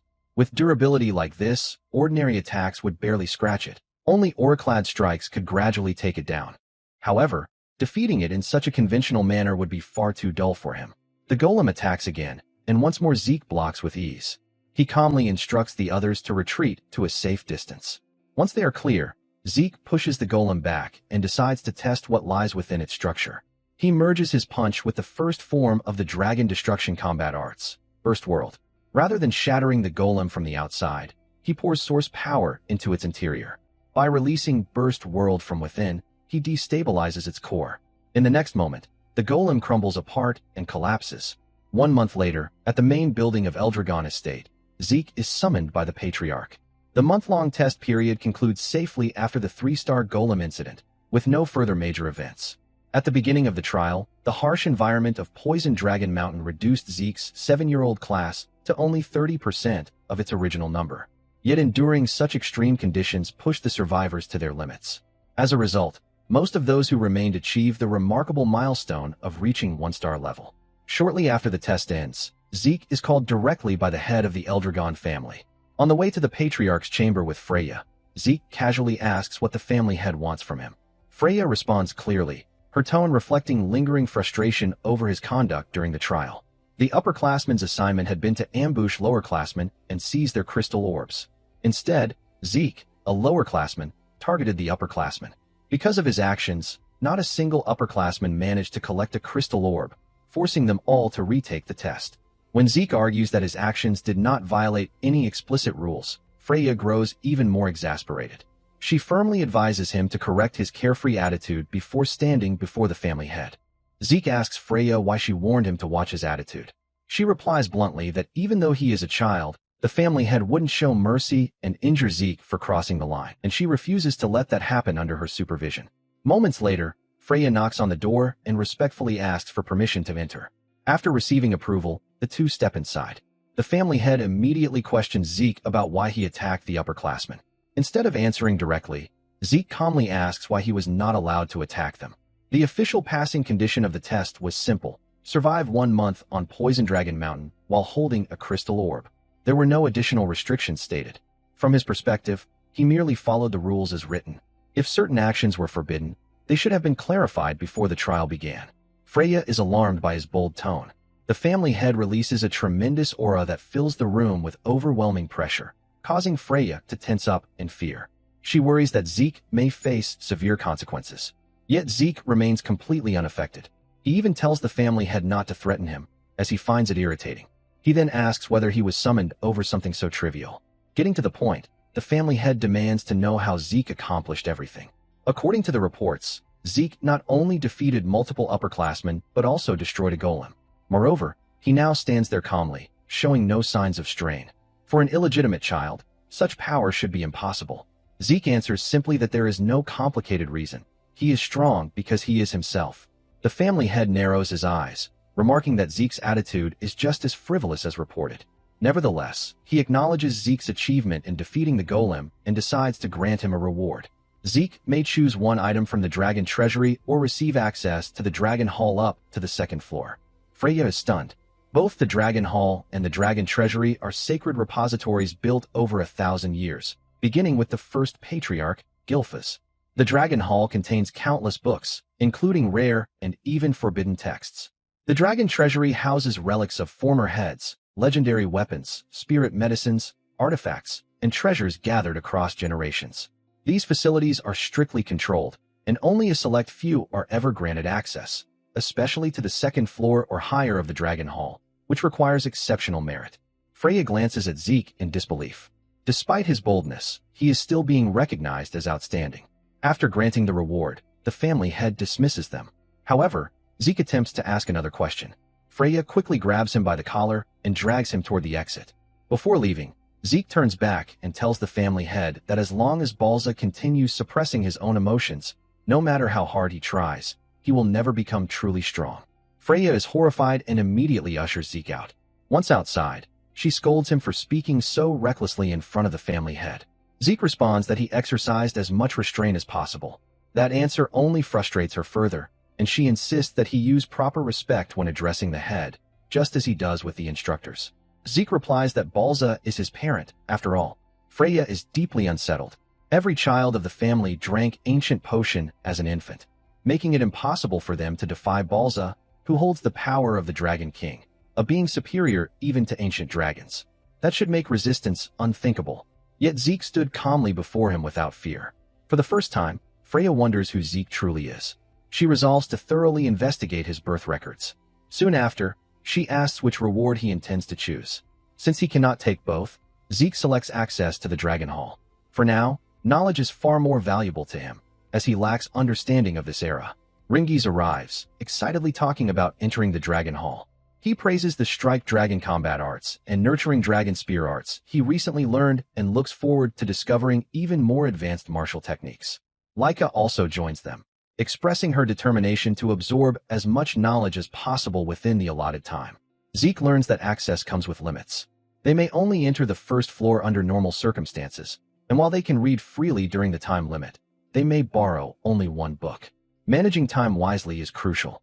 Leica is surprised that Zeke chose the Dragon Hall over the Dragon Treasury, especially since the second floor contains even rarer martial arts manuals. Zeke simply reiterates that knowledge is his priority. The group soon enters the massive library. An instructor informs them that they have 5 hours inside and must remain quiet while strictly observing the time limit.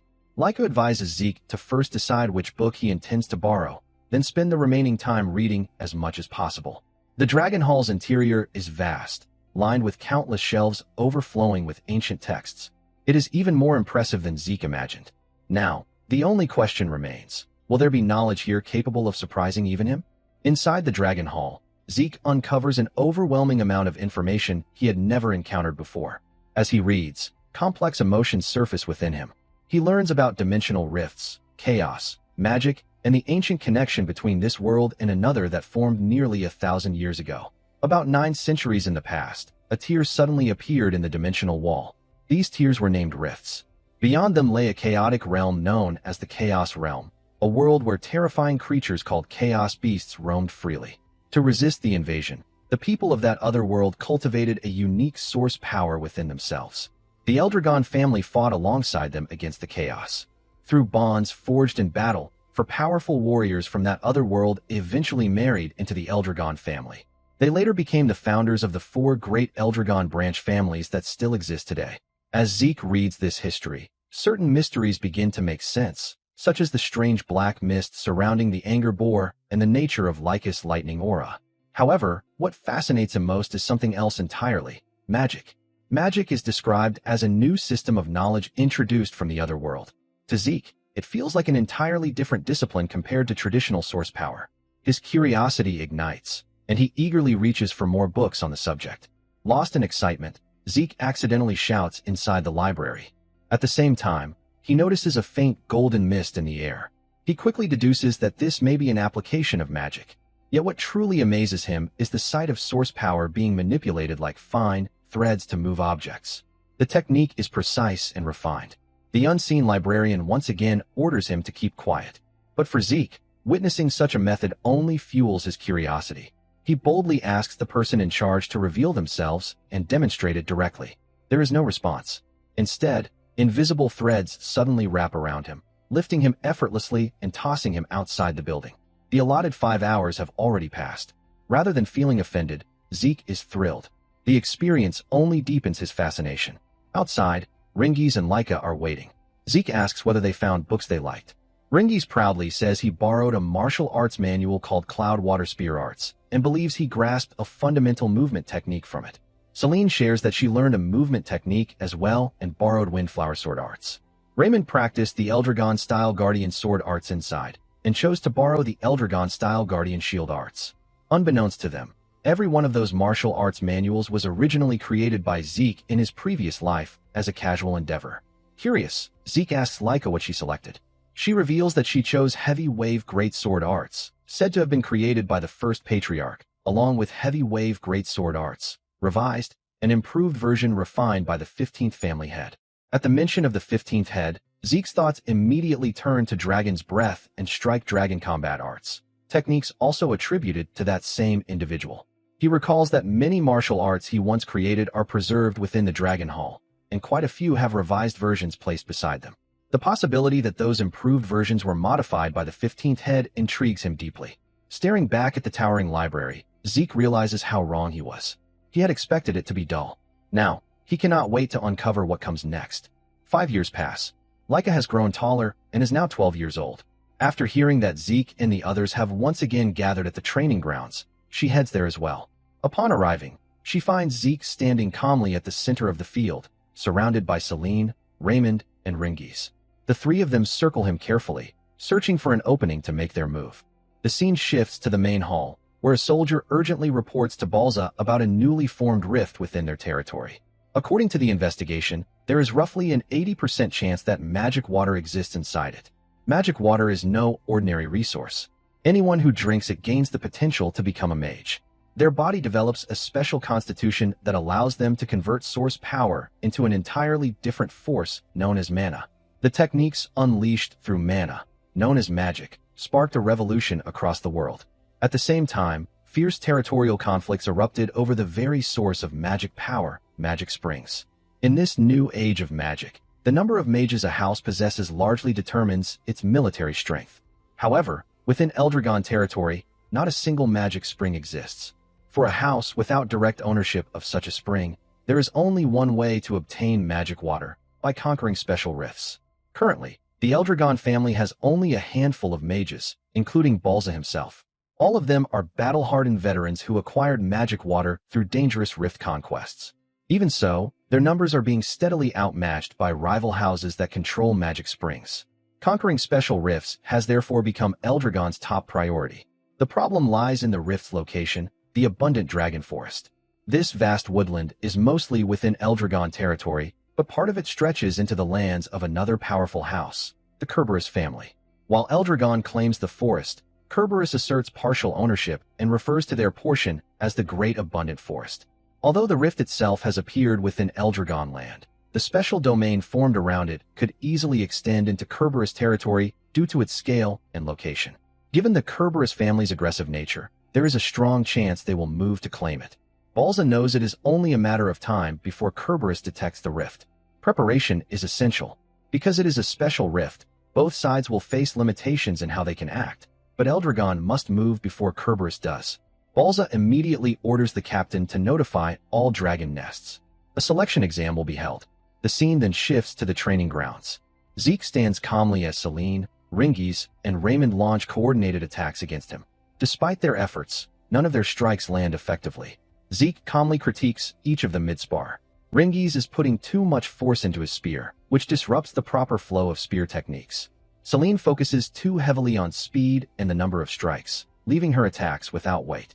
Raymond performs well defensively, but he remains overly passive and must grow more accustomed to taking the initiative.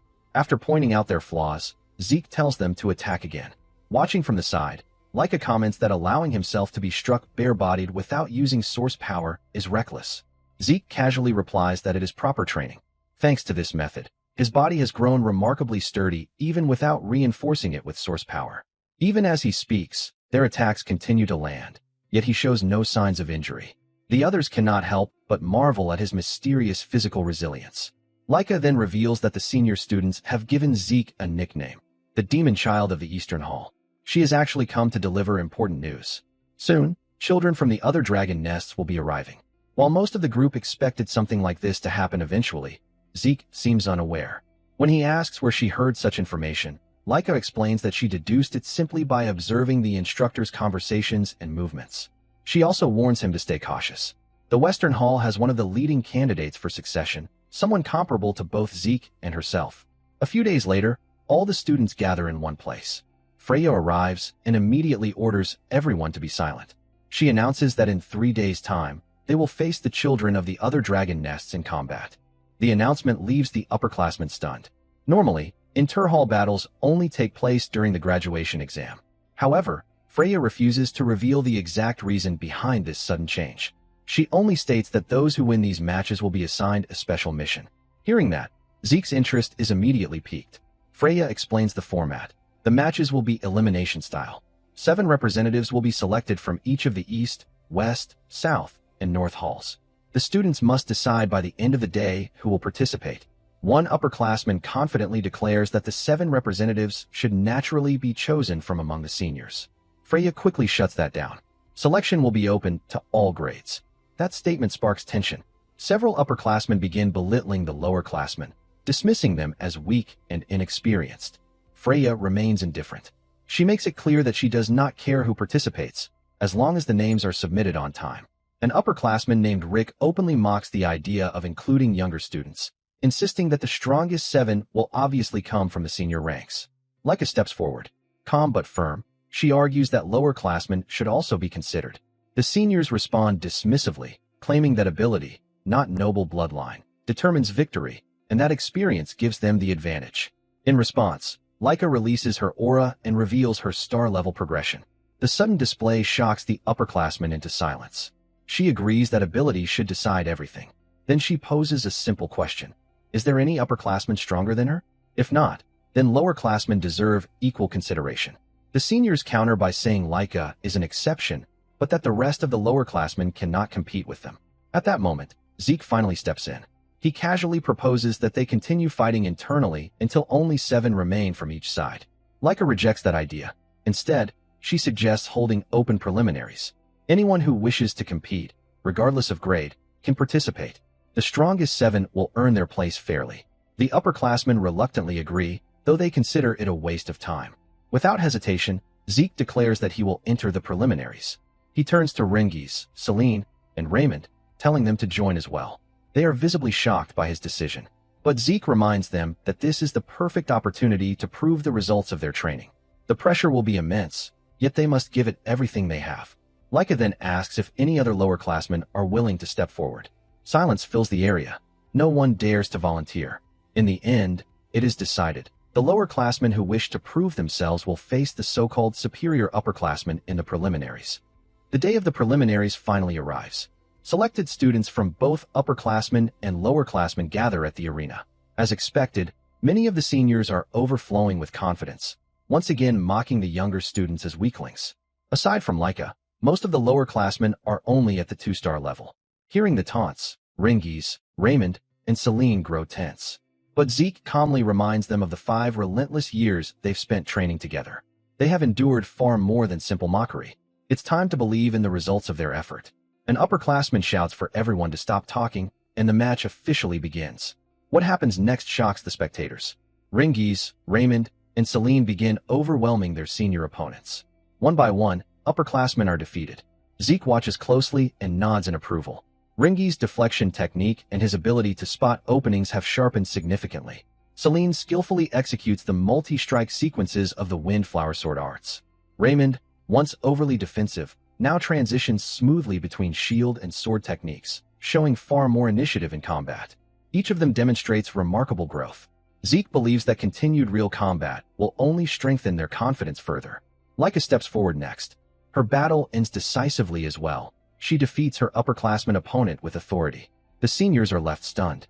A brown-haired upperclassman refuses to accept what he just witnessed. He insists that a 3-star fighter should never lose to someone at 2 stars. Zeke calmly calls him naive. Age and star rankings are merely indicators, not guarantees. In real combat, the only truth is victory or defeat. The strong are those who win. The weak are those who lose. It's that simple. The brown-haired senior grows furious, unable to grasp Zeke's reasoning. Zeke continues, explaining that whether someone has stars or not, if they don't have the will to fight, they fall.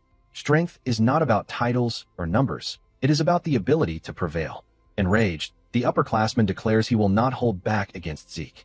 Zeke casually invites him to demonstrate the martial arts he has mastered and the fruits of his training. Those words strike a nerve. The senior charges in anger, unleashing his techniques, only to be met with a single clean punch from Zeke. In an instant, he collapses to the ground in defeat. Zeke gives him a thumbs up, remarking that he has trained well. Laika dryly comments that it is ironic to praise someone after defeating them before they could even showcase their skills. The surrounding spectators quietly agree. Meanwhile, at the West Hall training grounds, another scene unfolds. The students there are being thoroughly defeated by one of the leading candidates for the next family head, Venial Fafnald Eldragon. His overwhelming strength leaves no room for resistance. Venial's right-hand aide, Alan, reports that the selection process has been completed. All chosen representatives are 3-star level. Among them is a 12-year-old lowerclassman named Letton. Venial notices Letton and offers him praise, suggesting that if he proves useful, he may become one of his subordinates. Letton beams with pride at the recognition. Confident in Venial's leadership, Letton believes the West Hall cannot lose. He is certain they will succeed in the special mission. And when Venial eventually becomes the next family head, Letton dreams of serving directly under him. Alan then steps forward again, requesting permission to share additional news. He informs Venial that Laika will represent the East Hall in their selection team. At the mention of her name, Venial's expression darkens slightly. He finds her participation troublesome. Still, he rises with confidence and declares that no matter how talented she may be, victory will belong to them. He intends to win the special mission and prove to his older brothers that the position of the next head belongs to him alone. The day of the selection team exam finally arrives. The Coliseum is packed with students from all 4 halls, and the atmosphere is tense with anticipation. Laika quietly mentions that despite the crowd, many students drop out before reaching this stage. Hearing that, Rengiz grows visibly downcast. Those who failed are no longer present.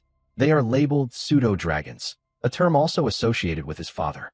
Noticing his mood, Leica gently encourages him. They have been chosen as representatives of the East Hall. That alone is something to take pride in. Ringies nods and resolves to give it his all. Meanwhile, Zeke stands apart, silently observing the crowd. When asked what he is doing, he calmly explains that he is gauging the overall fighting strength of the participants. Just then, an upperclassman unexpectedly praises Zeke. It is the same group of seniors who once mocked them. Now, after witnessing their performance, they show genuine respect toward both Leica and Zeke. As Zeke had predicted, nearly every participant, except those from the East Hall, is at the 3-star level. There are no 4-star fighters present, but several appear to be on the verge of reaching that stage. The prospect excites Zeke. He wonders what kind of techniques he will witness this time. While Leica chats with Ringies and the others, a girl suddenly hugs her from behind. It is her cousin, Sandy Typhona. Sandy cheerfully asks how Leica has been. Startled at first, Leica replies that she is doing well. Celine looks confused, so Leica introduces Sandy as her cousin and the daughter of the Typhona family head, one of the 4 great branch families. The revelation shocks Raymond, Celine, and Ringies. Sandy's expression shifts as she looks at them. She asks who they are. Leica introduces them as her friends. However, Sandy bluntly states that they do not appear capable of standing beside a candidate for the next family head. Zeke steps into the conversation, remarking that their abilities will be proven in battle soon enough. Leica then introduces Zeke to Sandy. She recognizes him immediately as the rumored illegitimate child. Her tone turns dismissive, belittling him openly. Leica questions why she is behaving that way. Sandy responds that even if Zeke's birth status is unconventional, he remains Leica's rival. Therefore, she should not refer to him as a mere friend. She also points out that none of the East Hall students, aside from Leica, are at the 3-star level. In her view, that reflects poorly on their overall quality. Zeke calmly warns her not to underestimate them, or she may be caught off guard. His response irritates her. She snaps, asking whether someone of his background is trying to lecture her. Zeke clarifies that it is not advice, only a warning. Tension rises between them, but before it can escalate further, the North Hall's representative, Edgy's Vanblade, steps in and tells Sandy to stop. Ringies seems to recognize his name. Sandy protests, telling Edgy's not to interfere. However, he reminds her that the selection battle is about to begin and now is not the time for arguments. At that moment, the captain of the Gold Dragon Corps, Teach Mentrick, enters the arena. His presence immediately silences the crowd. All students straighten their posture and focus. An official announcement echoes across the Coliseum. The selection exam has begun. The selection exam is officially announced as a tournament-style elimination battle involving all 4 halls. First, the halls are divided into 2 groups, with the winning halls advancing to the finals. The battles follow a one-on-one duel format, where each hall sends out fighters in a predetermined order from a roster of 7 participants. The first hall to secure 4 victories wins the match. Once the order is set, it cannot be changed, making strategy a crucial factor in determining the outcome. The stakes are incredibly high. The winners of this tournament will be assigned a special mission of great importance to the Eldragon family. Successfully completing it will significantly contribute to the family's future and serve as a major step toward earning the position of head. To determine the brackets, the examiner calls each hall's representative forward to draw a stone from a box. The East Hall representative, Venial, steps up first and selects a stone before leaving.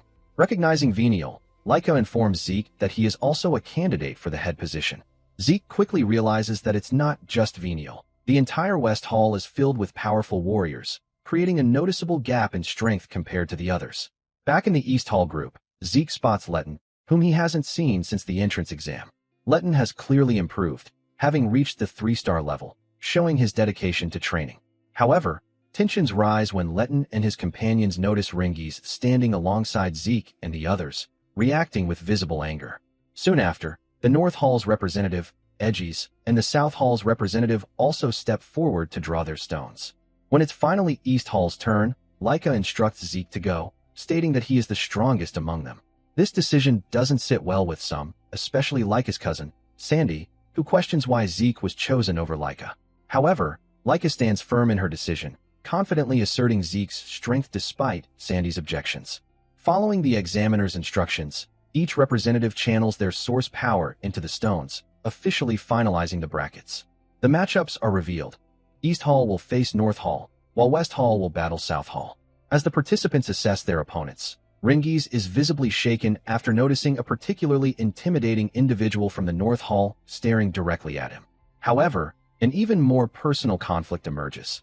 Laika is set to face her cousin Sandy, who is determined to confront her and remind her of her responsibilities and position. Meanwhile, Edgies approaches Zeke and greets him once again, as they are now confirmed to face each other in the first match. Rather than feeling nervous, Zeke is genuinely excited, sensing a strong connection between them. Both fighters share the same competitive spirit, eagerly looking forward to their upcoming battle. Finally, the match between East Hall and North Hall begins. Rick steps forward first, clearly overwhelmed by the tense atmosphere, but he still declares that he will do his best to secure a victory. His nervousness worries both Laika and Zeke, who can tell he is under immense pressure. As the examiner signals the start, Rick charges at his opponent. Watching closely, Laika comments that this will not be an easy fight.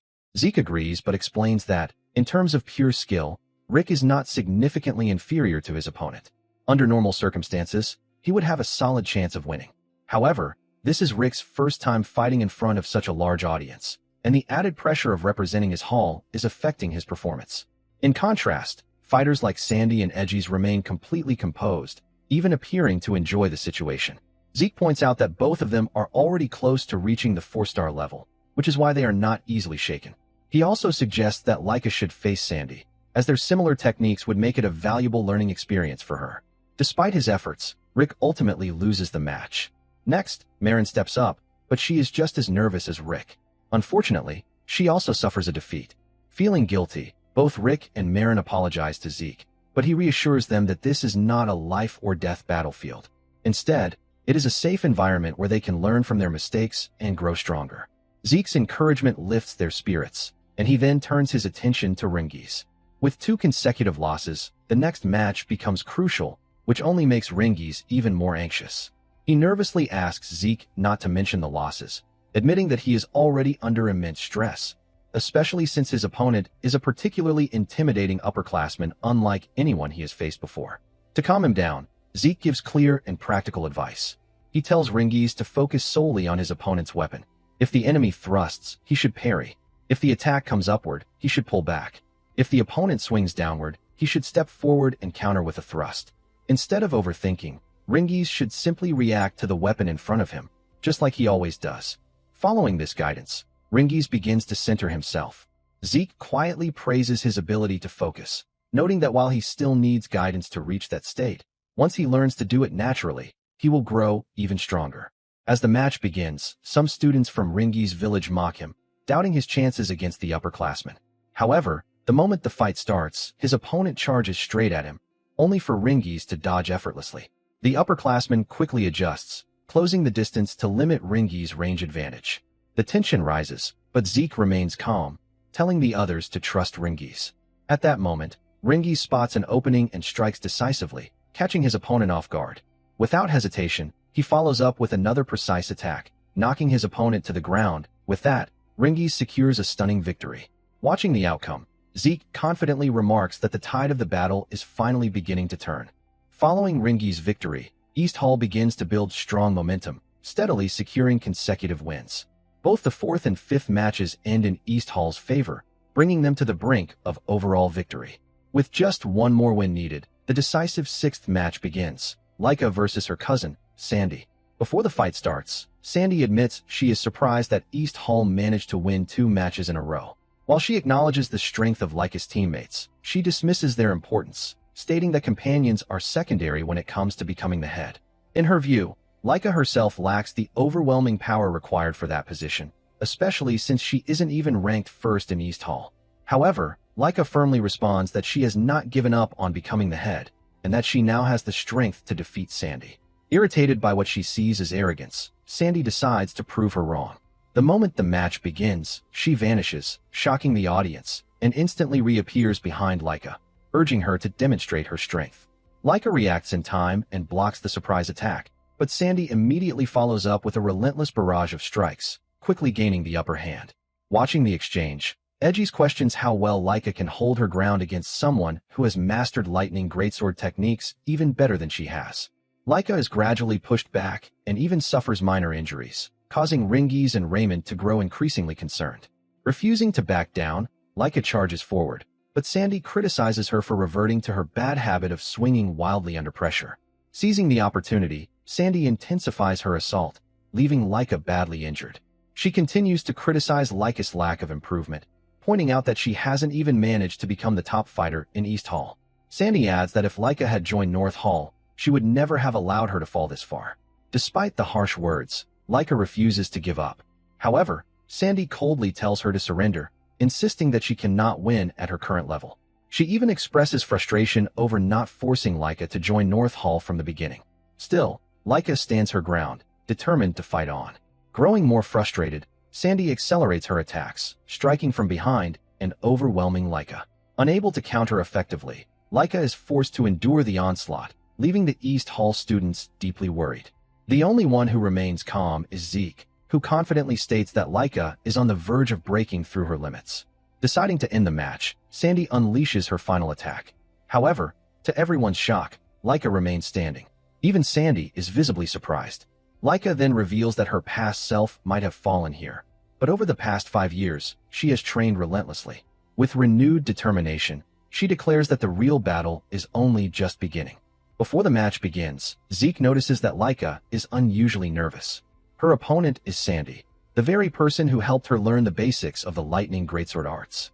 While Laika was taught the fundamentals by her uncle, the current head of the Typhoon family, she often turned to Sandy whenever she struggled. Over time, Sandy became more than just family. She was like a mentor. Because of that, Laika has never been able to defeat her, not even once. She even doubts whether her 5 years of training are enough to close that gap. Sensing her hesitation, Zeke reminds her of everything they have worked on together. He tells her to recall those 5 long years of training and trust the process. At first, Laika feels unsure, but Zeke points out her biggest flaw. When emotions take over, her focus narrows. That's exactly why he trained her to remain calm in battle. If she can stay composed, she'll be able to clearly read her opponent's movements, even in the heat of combat. Still uncertain, Laika questions whether she can truly defeat Sandy. Zeke reassures her, saying that someone with her natural talent becomes incredibly powerful once they can properly see and understand their opponent. His words finally help her steady herself. Before the match begins, Zeke gives her one final piece of advice. Observe Sandy's techniques carefully. If she does, she won't just win, she'll grow even stronger. As the fight unfolds, Laika follows that advice. Instead of panicking, she carefully observes Sandy's lightning greatsword techniques, taking her attacks head-on while analyzing every movement. Gradually, something clicks. She begins to truly understand the flow of Sandy's style. Then, everything changes. Laika suddenly charges forward, and this time, she's the one overwhelming Sandy, not giving her any room to recover. The only technique she previously lacked was tempo variation, but now she begins to apply it seamlessly. Sandy is visibly shocked, as this isn't something that can normally be copied instantly just by observation.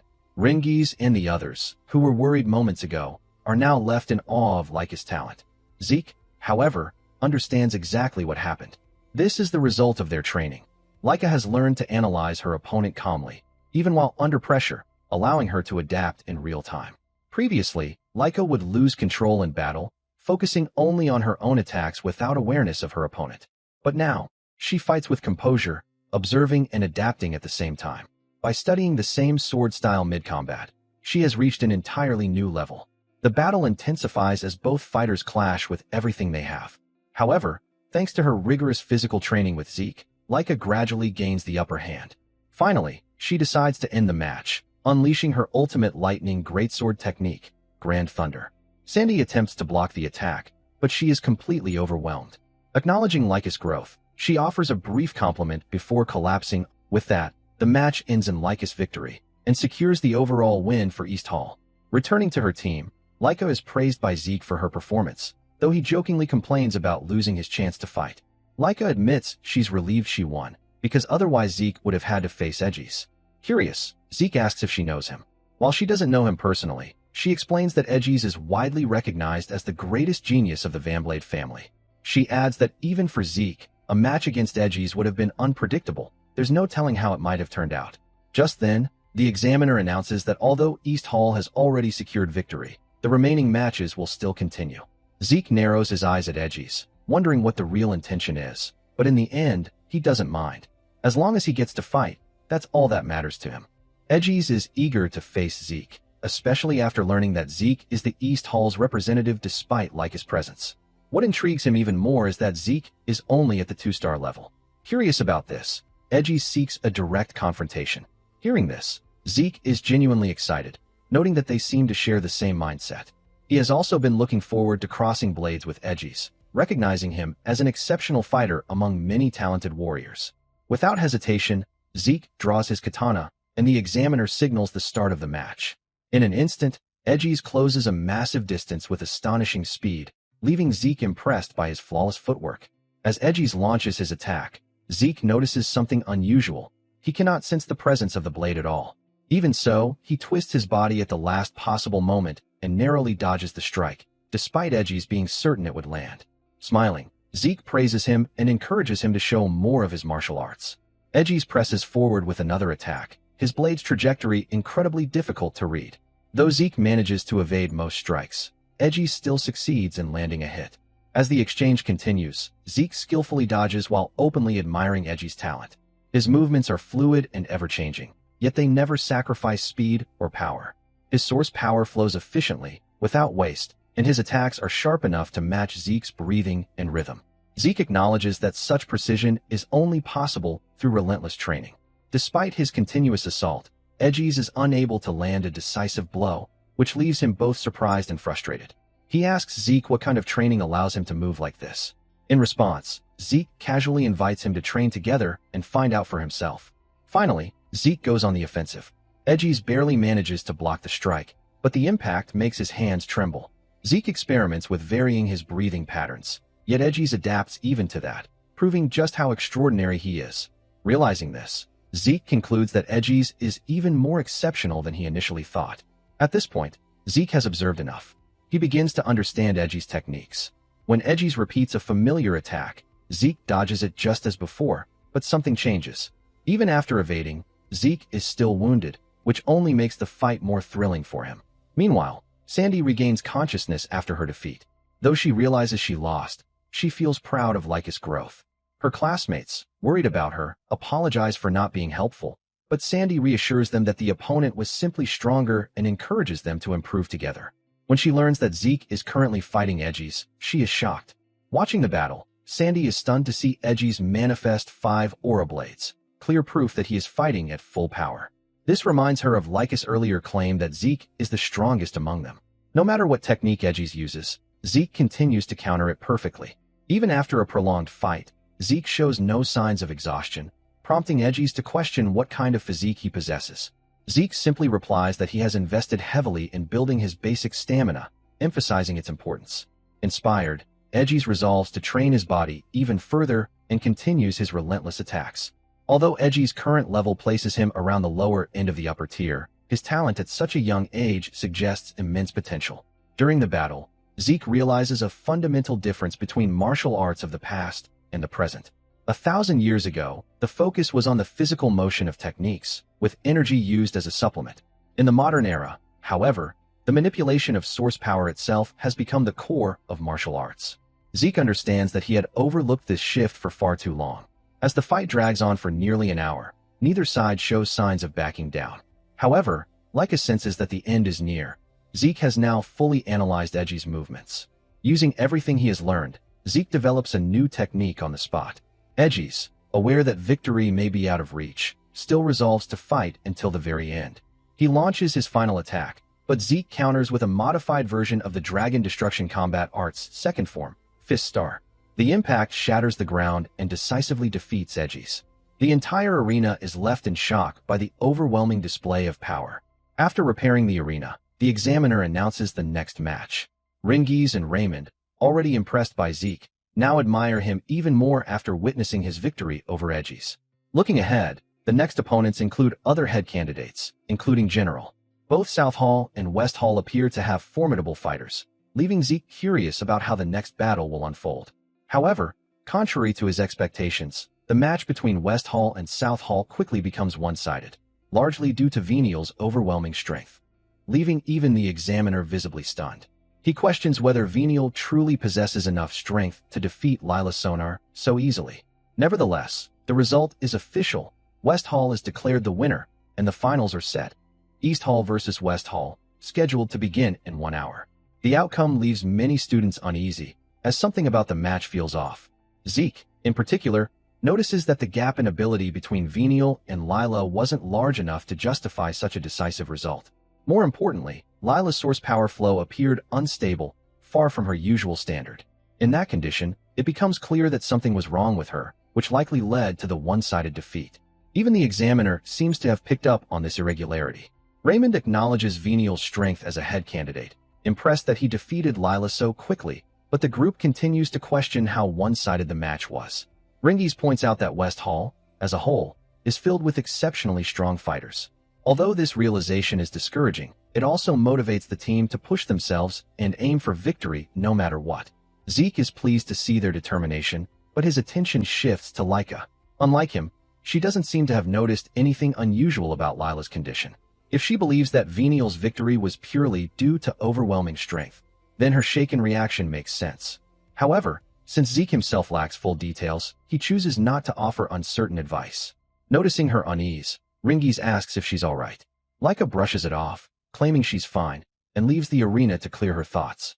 She heads to the garden, reflecting on what she just witnessed. Even Edgies couldn't defeat Lila without taking damage, yet Venial managed to overwhelm her effortlessly.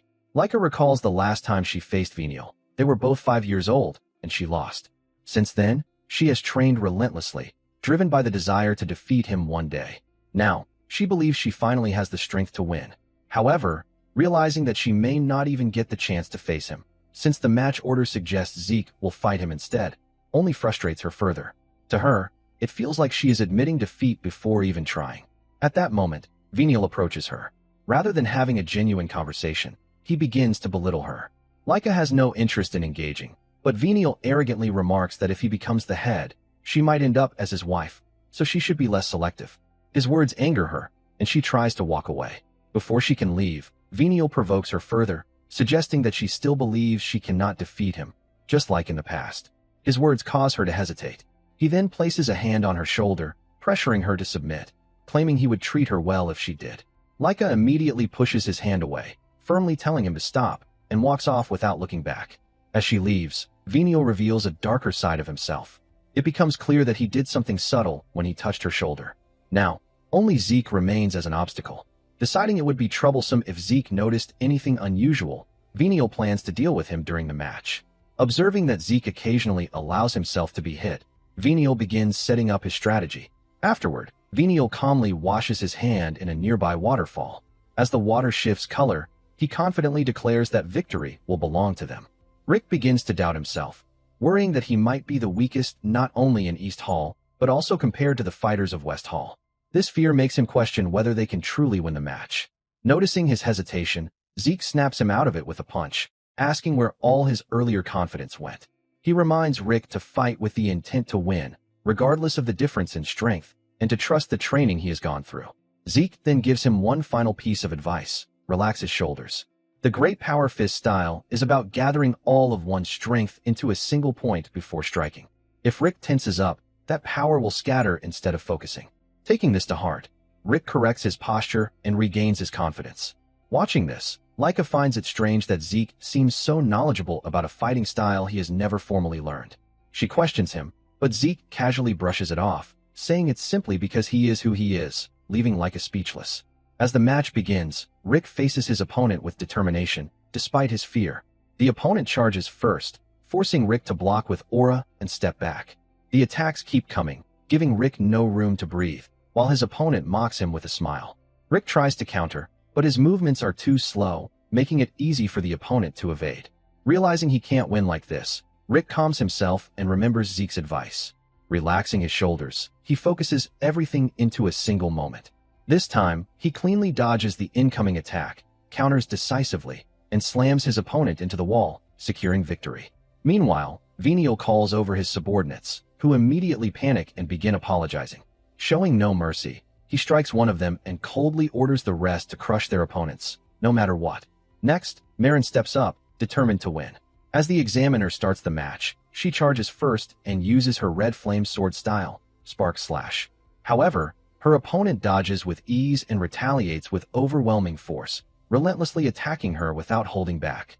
Laika, Rengiz, and the others grow furious at how far he is taking it. Rick even tries to intervene, but Raymond stops him, reminding him that interfering would lead to disqualification. The match ends with Marin completely defeated. Her teammates rush to her side, deeply worried.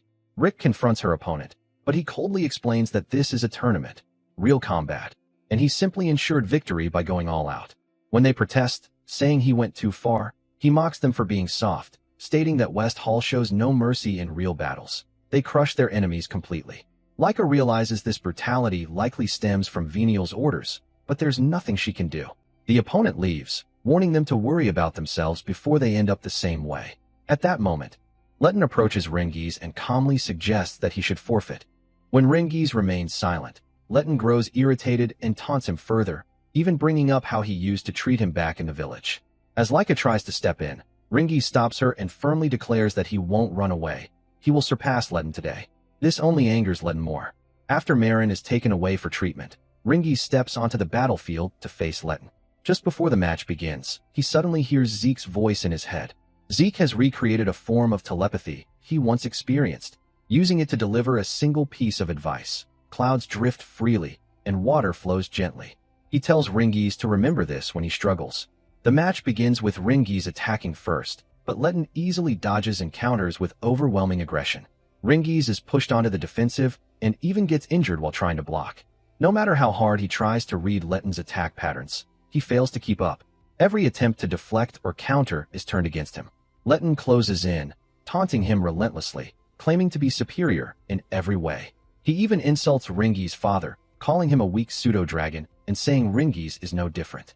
Enraged, Rengiz lashes out, but Letton strikes him down, knocking him to the ground. Overwhelmed, Rengiz begins to lose his will, believing himself to be nothing more than weak and worthless.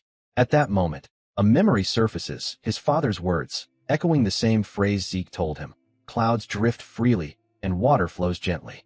Something within Rengiz begins to change, and even the examiner senses it. As Letton moves in to finish the match, Rengiz suddenly blocks the attack with ease. The shift is so unexpected that Letton is forced to retreat, visibly shaken by the sudden change in Rengiz's presence. Rengiz breaks through to the 3-star level, placing him on equal footing with Letton. This sudden shift leaves Letton both frustrated and shaken, as he had always believed himself to be far superior. Refusing to accept reality, Letton launches another series of attacks, but this time, Rengiz effortlessly dodges every strike. No matter how aggressively Letton presses forward, none of his attacks connect. Instead, his growing frustration only makes his movements more reckless. Observing the fight, Zeke explains to the others that Rengiz has taken a step closer to grasping the true essence of his martial art. While Zeke himself demonstrated a glimpse of it earlier, Rengiz has now made it his own in the middle of battle, though he hasn't fully realized it yet. At this moment, Rengiz is completely focused, channeling everything into defeating his opponent. Then, Rengiz shifts to the offensive. Just as water doesn't always flow gently, once it becomes a raging current, nothing can stand in its path. Letton is unable to withstand the overwhelming force of Rengiz's attack and is ultimately knocked unconscious. With that, the examiner declares East Hall the winner. At first, Rengiz is confused by the announcement, but Laika and the others quickly rush over, congratulating him on both his victory and his breakthrough to the 3-star level. As it finally sinks in, Rengiz feels a deep sense of pride in himself. Laika and Raymond then ask about the final move he used, which looked like a massive water dragon surging upward like a waterfall. Surprisingly, Rengiz doesn't even realize what he performed. Zeke explains that the technique is called Rising Dragon Pierce, originally recorded in the 2nd volume of the Cloud Water Spear style. He praises Rengiz for reaching it on his own through pure instinct and effort. The team celebrates his achievement, filling Rengiz with joy. Zeke reflects that although he originally created this martial art, he never formally documented it. Over time, later generations recorded and divided it into multiple volumes.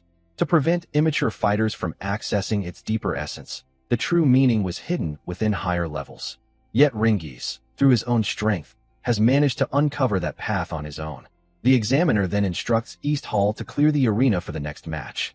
Riding the momentum of Rengiz's victory, East Hall's morale reaches its peak.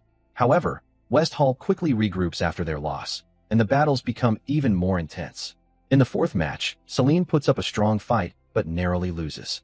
In the 5th match, Raymond pushes himself to the limit and secures a hard-fought victory. With the score now at 3 wins and 2 losses, everything comes down to the next match. If Leica wins, East Hall will claim overall victory. Before the match begins, Zeke approaches Leica and asks how she's feeling.